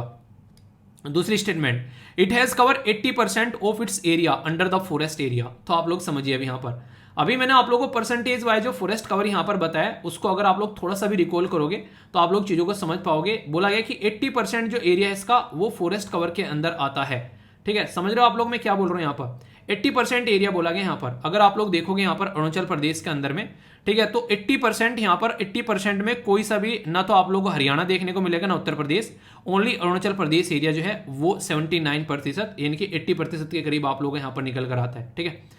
तो कहने का मतलब क्या हो गया यहाँ पर 80% यहाँ पर बोला गया। तो फर्स्ट और सेकंड स्टेटमेंट जो है वो किसके लिए जाती है, अरुणाचल प्रदेश के लिए।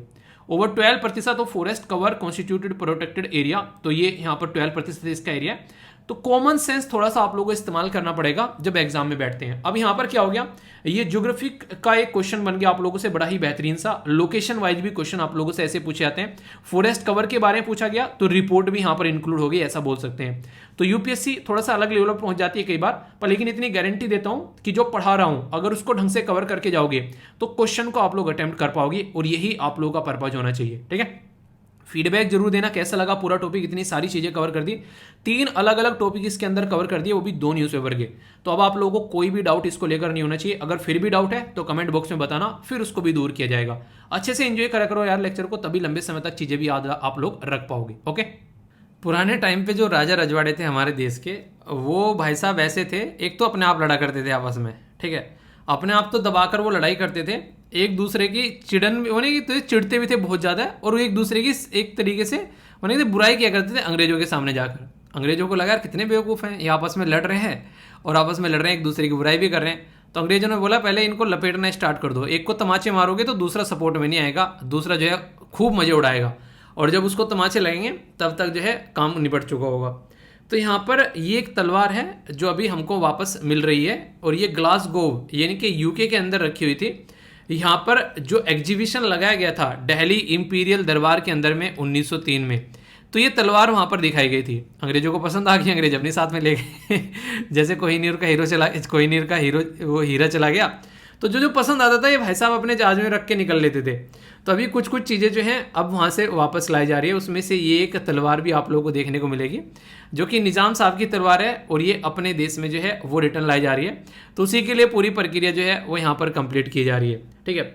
तो स्नेक जैसी शेप की है ये तलवार, जो कि काफ़ी शानदार आप लोगों को यहाँ पर देखने को मिल रही है। तो ये उस टाइम पर जो यहाँ पर देखिए, कई बार तो ना हम लोग गिफ्ट भी दे दिया करते थे अंग्रेजों को, ठीक है, मतलब एक तरीके से ऐसी हरकतें देखने को मिलती थी, पता नहीं क्या क्या गिफ्ट दे डाला। तो अब यहाँ पर हम लोग जाकर उनसे कह रहे हैं कि भाई साहब हमारा रिटर्न कर दो। कई सारे अभी एक बहस छिड़ी हुई थी, आप लोगों ने सोशल मीडिया पर देखा हो कि आज की डेट में इंडियन जो है वो हमसे कोहिनूर का हीरा मांग रहे हैं, पर हम लोगों ने उनको क्या क्या नहीं दिया। एक बेसिकली पत्रकार था यहाँ पर यूके के अंदर, उसने कई सारी बातें बोली कि हम लोगों ने वहाँ पर इतना सारा डेवलपमेंट किया, इंजीनियरिंग के वहाँ पर ऐसी ऐसी चीज़ें बना दी, ऐसे ऐसे हम लोगों ने वहाँ पर रेलवे इस्टेब्लिश कर दिया, और मतलब पता नहीं क्या क्या सुना रहा था। अगर ढंग से देखो तो हमारे देश को सोने की चिड़िया बोला जाता था भाई साहब। इतना ज़बरदस्त तरीके से यहाँ पर आप लोगों को रौनक देखने को मिलेगी, वो सारी रौनक फीकी पड़ गई आज की डेट में। तो सारी ये जो है लोग लूट कर ले गए, तो ये सारी चीज़ें आप लोग समझ सकते हैं, ठीक है। तो इसके बारे में सारी बेसिक इन्फॉर्मेशन जो है वो यहाँ पर प्रोवाइड करा दी है, बेसिक की कहाँ कहाँ पर क्या लगा और वो सब चीज़ें सारी आप लोग यहाँ पर देख लेना।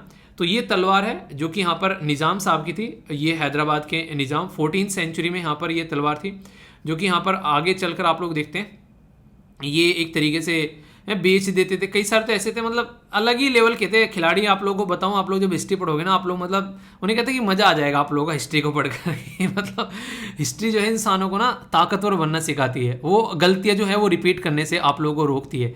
जैसे मैंने आप लोगों को बताया था अभी जब मैं एथिक्स वाला पेपर कर रहा था, तो एक छोटी सी स्टोरी मैंने आप लोगों को सुनाई थी। उसमें क्या था कि आज की डेट में अगर आप लोग अपनी सिटी छोड़कर दूसरी सिटी में जाते हैं ना, तो आप लोग को डर लगता है। आप लोग अपना राज्य छोड़कर दूसरे राज्य में जाए तो आप लोग सोचते हैं यार वहाँ पर जाकर कैसे रहेंगे, पर लेकिन अपना देश छोड़कर अगर दूसरे देश में जाना पड़ जाए तो आप लोग भीगी बिल्ली की तरह रहोगे कि भाई साहब कुछ गड़बड़ ना हो जाए, यहाँ पर पता चला जेल में पड़े हुए हैं, ऐसा रहेगा ना। सोचो, ऐसी ही एक कंपनी आई हमारे देश में जो कि भीगी बिल्ली बनकर आई थी, और देखते ही देखने उसने हमारे पूरे देश को अपना गुलाम बना लिया और हमारे ऊपर टैक्स लगाने लगे, हमारे किसानों के ऊपर कोड़े बरसाने लगे, अपनी मनपसंद की खेती करवाने लगे। आप लोगों को लगता नहीं इंटरेस्टिंग है ये चीज़? अगर पढ़ेंगे तो यार कैसे हो गया ये सब। मतलब एक कैसी कंपनी आती है और हमारे ऊपर जो है वो आकर अत्याचार करती है, हमारे ऊपर टैक्स लगाती है, हमारे ही देश में सारे राजा रजवाड़ों को अपना गुलाम बनाती है, और वो यहाँ पर एक प्रॉपर गवर्नमेंट चलाती है। और ऐसी कंपनी जो दूसरे देश में जाकर सोचती है जैसे तैसे अपना जुगाड़ चला ले, और वो यहाँ पर इतना काम करके चलेगी। तो हिस्ट्री इंटरेस्टिंग है यार। हिस्ट्री को अगर ढंग से आप लोग पढ़ोगे इंटरेस्ट लेके, तो बहुत ही इंटरेस्टिंग आप लोगों को नजर आएगी। आप लोगों को इतने सारे लूप होल दिखाई देंगे, आप लोगों को ये पता चलेगा कि आगे चलकर हम लोग को कम से कम ये गलतियां नहीं करनी है, ठीक है। क्योंकि हिस्ट्री इसीलिए पढ़ाई जाती है ताकि लोग जो हैं उनसे गलतियों से सीख सकें और स्ट्रॉन्ग पॉइंट को अपने कैरेक्टर के अंदर लेकर आ सकें।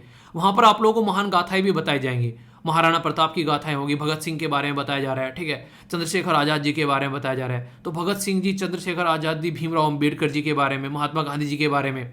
तो इस तरीके से ऐसी ऐसी पर्सनैलिटी के बारे में, जो सुभाष चंद्र बोस जी हो गए, ठीक है, सरदार वल्लभ भाई पटेल जी हो गए, या फिर थोड़ा सा और पहले आप लोग जाओगे तो अशोक, अकबर, इनके बारे में आप लोगों को पढ़ाया जाता है। आप लोगों को ये सिखाया जाता है कि जैसे दिल्ली सल्तनत में आप लोग देखिए जो राजा रजवाड़े थे जैसे भी रहे हैं, या फिर आप लोग मुगल टाइम पर देखिए, वो अपने ही परिवार के साथ में लड़कर उनका बस ये था कि बस राजा पाट चाहिए। और रियलिटी में देखो वो सेम पैटर्न आज की डेट में भी देखने को मिलता है। सत्ता के लिए क्या नहीं कर रहे इंसान। तो वहां से आप लोगों को सीखने को मिलेगा कि पावरफुल लोग जो हैं वो हमेशा एक तरीके से सर्वाइव करेंगे, और जो पावरफुल नहीं है वो हमेशा पैरों के नीचे कुचले जाएंगे, ठीक है। तो हमेशा ज़िंदगी में अपने आप कम से कम अपनी ज़िंदगी में ऐसी पोजीशन में जाओ ताकि कम से कम अपनी एक ऐसी ज़िंदगी जी पाओ कि आप लोग जो काम करना चाहते हैं वो कंप्लीट कर पाओ। तो ये हिस्ट्री आप लोगों को सिखाएगी। तो हिस्ट्री में इंटरेस्ट लेना स्टार्ट करो। मैं बताता हूँ आप लोगों को मज़ा आएगा जब आप लोग चीज़ों को ढंग से समझने लगोगे। तो मज़ा तब तक नहीं आता जब तक आप लोगों को स्टोरी नहीं पता रहती है। जैसे ही स्टोरी सुनोगे तो भाई साहब आप लोगों के रोंगटे खड़े हो जाएंगे कि ऐसा भी कुछ है। तो इसलिए हिस्ट्री को इंटरेस्ट लेके पढ़ो और पहले बेस बनाओ एनसीईआरटी के थ्रू, ठीक है। 5G सर्विस आने का इंतजार सब कर रहे हैं, पर लेकिन 5G के साथ साथ में कई सारी प्रॉब्लम भी आप लोगों को देखने को मिलती हैं। तो उन प्रॉब्लम के सॉल्यूशन के बारे में बात की जा रही है, ठीक है। तो यहाँ पर एक काफ़ी बड़ी प्रॉब्लम जो निकल कर आ रही है कि 5G का जो बैंड है आप लोगों को एक प्रॉपर सिस्टमेटिक वे में देखने को मिलेगा कि कहाँ से होकर कहाँ तक जाता है। तो न्यू सी बैंड जो है 5G का वो ऑपरेट करता है 3.7 से लेके 3.98 गीगाहर्ट्ज तक। पर लेकिन अगर आप लोग बात करेंगे यहाँ पर एक पर्टिकुलर सिस्टम है जिसको बोलते हैं आप लोग यहाँ पर ऑल्टीमीटर, ठीक है। तो ये भी सिमिलर टाइप की जो है यहाँ पर फ्रीक्वेंसी रेंज जो है वो इस्तेमाल करता हुआ नजर आता है। तो बात ये की जा रही है कि जब 5G यहाँ पर आएगा तो उसके अंदर जो सी बैंड आप लोगों को देखने को मिलेगा उसकी जो फ्रीक्वेंसी है वो 5G के साथ में मैच कर सकती है जो ऑल्टीमीटर की जो यहाँ पर फ्रीक्वेंसी है। तो दोनों की अगर फ्रीक्वेंसी यहाँ पर मैच कर गई तो दिक्कतें हो जाएंगी। आखिर क्यों? क्योंकि ऑल्टीमीटर का जो इस्तेमाल किया जाता है यहाँ पर ये यूज़ किया जाता है कि एक तरीके से जो हवाई जहाज है जब वो लैंड करता है तो यहाँ पर ये बताता है कि इंस्ट्रूमेंट प्रोवाइड कराता है direct height above the terrain, यानी कि जमीन से कितनी हाइट है उसकी इन्फॉर्मेशन उसको देता है। और इसके साथ में अगर कुछ मिस इन्फॉर्मेशन हो गई तो कई सारी दुर्घटनाएं घट सकती हैं। इसलिए कई बार तो ये बोला जा रहा है कि ये पर्टिकुलर बैंड जो है ये 5G का, ये एयरपोर्ट के आसपास में जो है वो ऑपरेट नहीं कर रहे हैं। तो इसके चलते कई सारी बातें चल रही हैं कैसे इसका सोल्यूशन निकालना है, और ये कई बार तब से न्यूज़ में आ चुका है। तो ये बात रखिएगा ऑल्टीमीटर किस लिए इस्तेमाल किया जाता है। 5G का जो सी बैंड है उसकी फ्रीक्वेंसी भी आप लोग हल्का सा आइडिया रख सकते हैं। ये छोटी छोटी बातें यार न्यूज़ में रहती है, तो छोटी छोटी मगर मोटी बातें थोड़ा सा याद रखिएगा, ठीक है। अच्छा, एनसीसी आप में से किस किस को पसंद थी, कौन एनसीसी लेना चाहता था, या किस किस के पास में एनसीसी थी, और एनसीसी के पास में कौन सा सर्टिफिकेट है। नॉर्मली आप लोगों ने देखा होगा सर्टिफिकेट जो होते हैं A B C, यानी कि A सबसे अच्छा, B से बुरा और C से बुरा। पर एनसीसी में उल्टा होता है, C सर्टिफिकेट सबसे बेहतरीन माना जाता है, ठीक है। तो यहाँ पर एनसीसी का C सर्टिफिकेट अगर आप लोगों के पास में है तो डायरेक्ट आप लोग एसएसबी भी जाकर दे सकते हैं। इसकी कुछ एंट्रीज आप लोगों को वहाँ पर देखने को मिलती है, और वैसे ही फ़ायदा होता है। कई सारी ऐसी चीज़ें यहाँ पर निकल कर आती है। टेक्निकल ग्रेजुएट एंट्री होती है जैसे TGC, तो ये भी आप लोगों को चीज़ें देखने को मिलती हैं। तो अगर आप लोग यहाँ पर बेसिकली इन चीज़ों की तैयारी कर रहे हैं तो छोटी छोटी चीज़ें आप लोगों को पता होना चाहिए।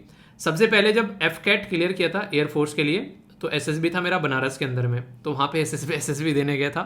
फिर उसके बाद में नेवी का SSB दिया, आर्मी का SSB देने गया था इलाहाबाद। तो कई सारे ऐसे SSB दिए हैं ज़िंदगी में। तो मतलब ये ऐसी चीज़ें हैं कि जिनका एक्सपीरियंस अगर आप लोगों को मिल रहा है मौका, तो एटलीस्ट कम से कम एक्सपीरियंस जरूर लेना चाहिए आप लोगों को, ठीक है।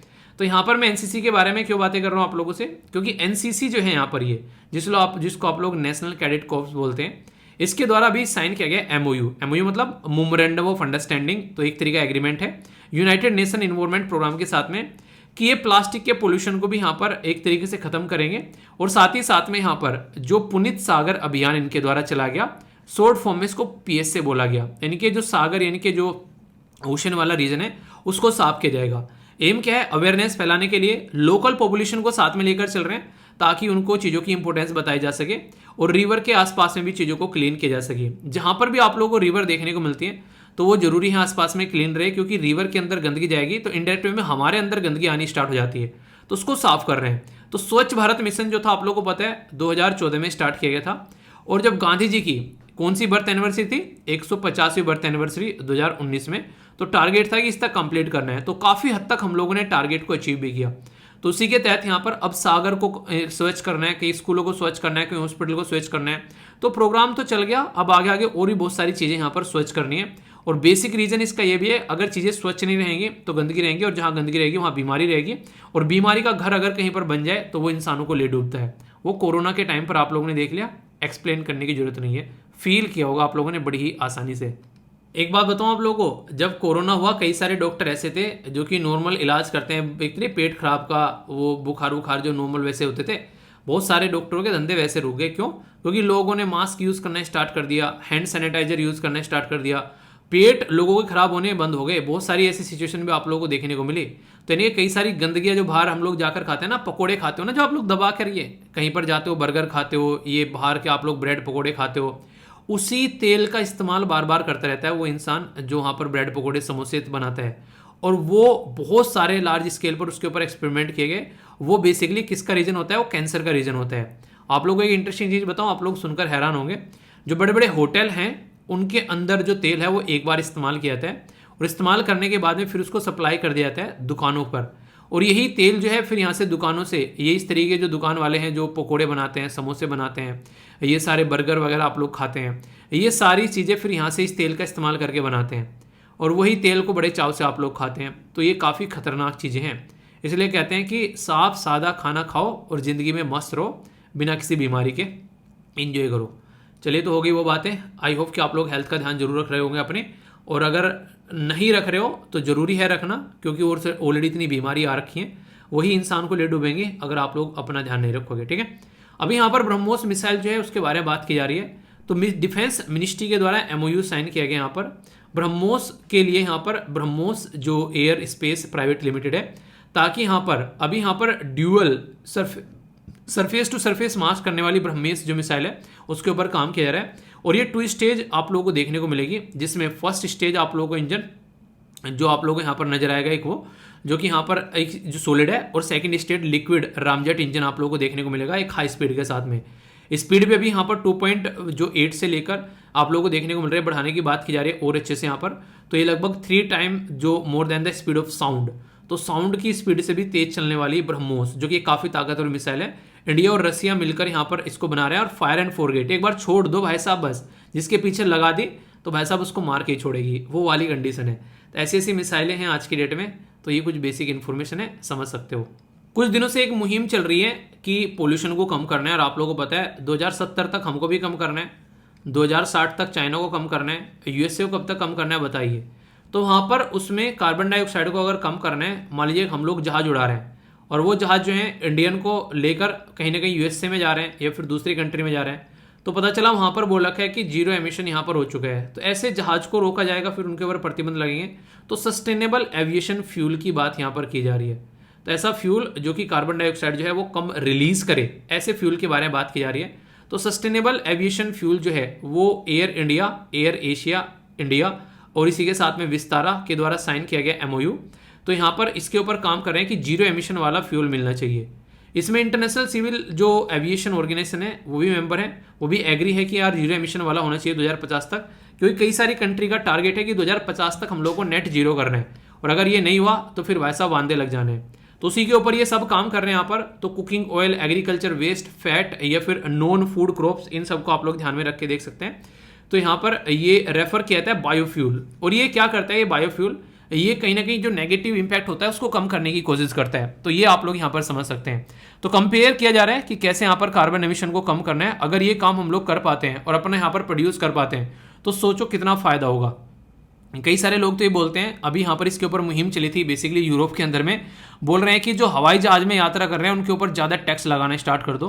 क्यों? क्योंकि वो इतना सारा एमिशन करते हैं जिसकी कुछ हद नहीं है, और वो मैक्सिमम आप लोगों को देखने को मिलेगा एक अपर क्लास के लोग होते हैं मैक्सिमम हवाई जहाज में जो यात्रा करते हुए आप लोगों को नजर आते हैं। ठीक है, तो ये बातें यहाँ पर बोली जा रही है। हालांकि जब से हमारी कंट्री में उड़ान स्कीम आई है तो उड़े देश का नाम आम नागरिक भी उड़ने लगा है, तो हवाई जहाज में हवाई चप्पल पहनने वाला भी घूमने लगा है, और वो चीज़ें आप लोग यहाँ पर समझ सकते हैं। ठीक है, तो बहुत सारी चीज़ें हैं जो आप लोग अंडरस्टैंड कर सकते हैं, तो ये सारी चीज़ें आप लोग माइंड में क्लियर रखिएगा। ठीक है, कुछ इंटरेस्टिंग क्वेश्चन है आप लोगों के सामने, ये क्वेश्चन है आप लोगों को अटेम्प्ट करने हैं। इसके बाद में मैं आप लोगों से इंपॉर्टेंट पॉइंट डिस्कस करूंगा, छोटे छोटे वन लाइनर टाइप के, उसके बाद में फिर आंसर बताऊंगा, तब तक आप लोग अटेम्प्ट करो।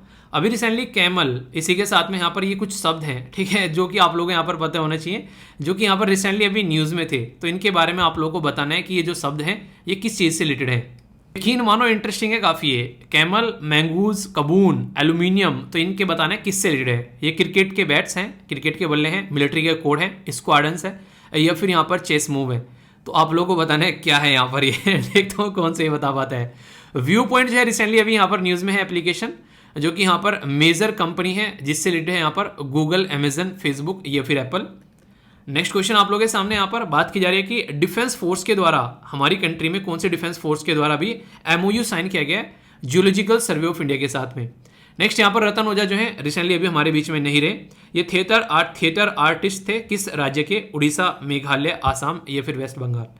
एक और क्वेश्चन है यहाँ पर आप लोगों यहाँ पर जो ये शब्द हैं, ठीक है, तो इनकरेक्ट टर्म जो है वो करेक्ट आप लोगों को करनी है। आंसर आप लोगों के सामने, ए में बोला गया है 0, 1, 3 या 6, इसको आप लोग अटेम्प्ट कीजिए।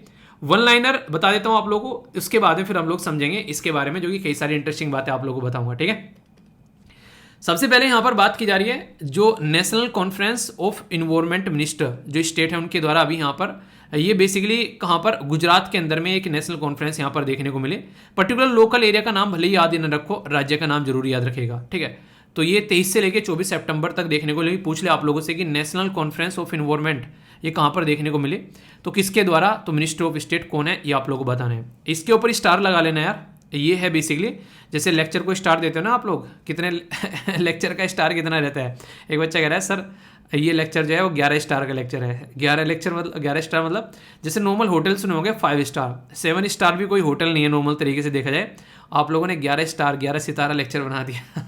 थैंक्स यार, जितना प्यार आप लोग दिखा रहे हो वो रियलिटी में काफ़ी एक तरीके से मतलब इंस्पायर करता है मुझे कि इस तरीके से आप लोगों के लिए लेक्चर तैयार किया जाए, आप लोगों को फ़ायदा हो रहा है। और एक चीज़ ज़रूर लिखा करो कमेंट बॉक्स में कि आज के लेक्चर से आप लोगों ने क्या नया सीखा है, कि हाँ ये चीज़ आज मुझे जानने को मिली है, इस चीज़ से मुझे फ़ायदा हुआ है। तो उससे क्या रहेगा, जब आप लोग उस चीज़ को लिखोगे ना तो आप लोग फील करोगे कि अच्छा ये चीज़ मैंने सीखी है, तो वो चीज़ आप लोगों को रिकॉल हो जाएगी, तो लंबे समय तक आप लोग उसको याद भी रख पाओगे। ठीक है, तो छोटी सी ये एक्सरसाइज होती है यार, इनको करना स्टार्ट करो, आप लोग बहुत सारी चीज़ें याद रखने लगोगे। तो सबका साथ, सबका विकास, सबका विश्वास, प्राइम मिनिस्टर नरेंद्र मोदी जी के द्वारा जो भी स्पीच यहाँ पर दी गई है उसका टाइटल है यहाँ पर, ये एक बुक है जो कि यहाँ पर इस नाम से रिलीज की गई है। तो ऐसे क्वेश्चन आप लोगों से पूछे जा सकते हैं कि प्राइम मिनिस्टर मोदी जी की स्पीच की जो बुक है वो किस नाम से रिलीज की गई है, ये याद रखेगा। राजीव बहल जो है उनको अपॉइंट किया गया यहाँ पर new director general ICMR, Indian council of medical research. Important है, पर्सन इन न्यूज में क्वेश्चन बन सकता है। ठीक है, M श्रीनिवास जो है अपॉइंट किए गए यहाँ पर एम्स दिल्ली के एज ए, जो यहाँ पर एक एम्स दिल्ली के अंदर डायरेक्टर, तो यहाँ पर याद रखिएगा एज ए जो डॉक्टर रणदीप जो गुलेरिया है वो रिटायर हो रहे हैं। ठीक है, इसी के साथ में यहाँ पर जो प्राइवेट सिक्योरिटी एजेंसी है PSA सिक्योरिटी पर्सनल जो है वो डिप्लॉय किए जा रहे हैं 60 एयरपोर्ट के ऊपर। ठीक है, तो यहाँ पर जो नॉन कोर फंक्शन होते हैं ताकि CISF को रिप्लेस किया जा सके, क्योंकि और भी बहुत ज़्यादा रिक्वायरमेंट रहती है और चीज़ें बढ़ रही हैं, तो उसके हिसाब से चीज़ें देखनी पड़ रही हैं। ठीक है, आगे चलते हैं। स्किल इंडिया पार्टनरशिप कर रहा है सैमसंग के साथ में, बड़ी बात है यहाँ पर। सैमसंग ने एप्पल की खस्ता हालत कर रखी है प्रेजेंट टाइम पे इतनी मजाक सैमसंग एप्पल की उड़ाता है जिसकी वो छद नहीं है। ठीक है, तो स्किल इंडिया पार्टनर कर रहे हैं ताकि अप स्किल किया जा सके, यूथ को स्किल प्रोवाइड कराई जा सके। तो इसमें आर्टिफिशियल इंटेलिजेंस जो है, बिग डेटा, ये सब चीज़ें हैं ताकि चीज़ों को आगे लेकर चला जा सके। ये नाम जो है इन पर्सन का है जो आप लोगों के सामने यहाँ पर लिखा हुआ था दिलीप। मैंने इसको सर्च किया, मैंने कहा दिलीप एसबे, मैंने कहा ऐसा भी कोई नाम है तो मैं थोड़ा सा कंफ्यूज हो गया, मैंने इसको सर्च किया, मैंने कहा अच्छा करेक्ट है या फिर ये इनकरेक्ट है। उन्हें एक बार नाम देख के फिर से सर्च करना कि कहीं मिसप्रिंट तो नहीं हो गया। तो ये MD CEO बन रहे हैं national payment corporation of India, जिसको NPCI बोलते हैं। तो 5 साल तक यहाँ पर इनका टर्म रहने वाला है। तो डायरेक्ट क्वेश्चन कई बार बन जाते हैं। मैप बेस्ड क्वेश्चन है यहाँ पर, ये बेसिकली बात कर रहा है बैब अल महदेव स्टेट। ये अभी मैंने आप लोगों को दिखाया था, रेड सी के और जो गल्फ ऑफ एदन के बीच में आप लोगों को देखने को मिलता है। एग्जैक्ट लोकेशन आप लोगों के सामने, हमारे जो प्यारी कंट्री यहाँ से कंपेयर करिए, ये हो गया गल्फ ऑफ एदन और रेड सी, तो यहाँ पर आप लोगों को लोकेशन देखने को मिलेगी।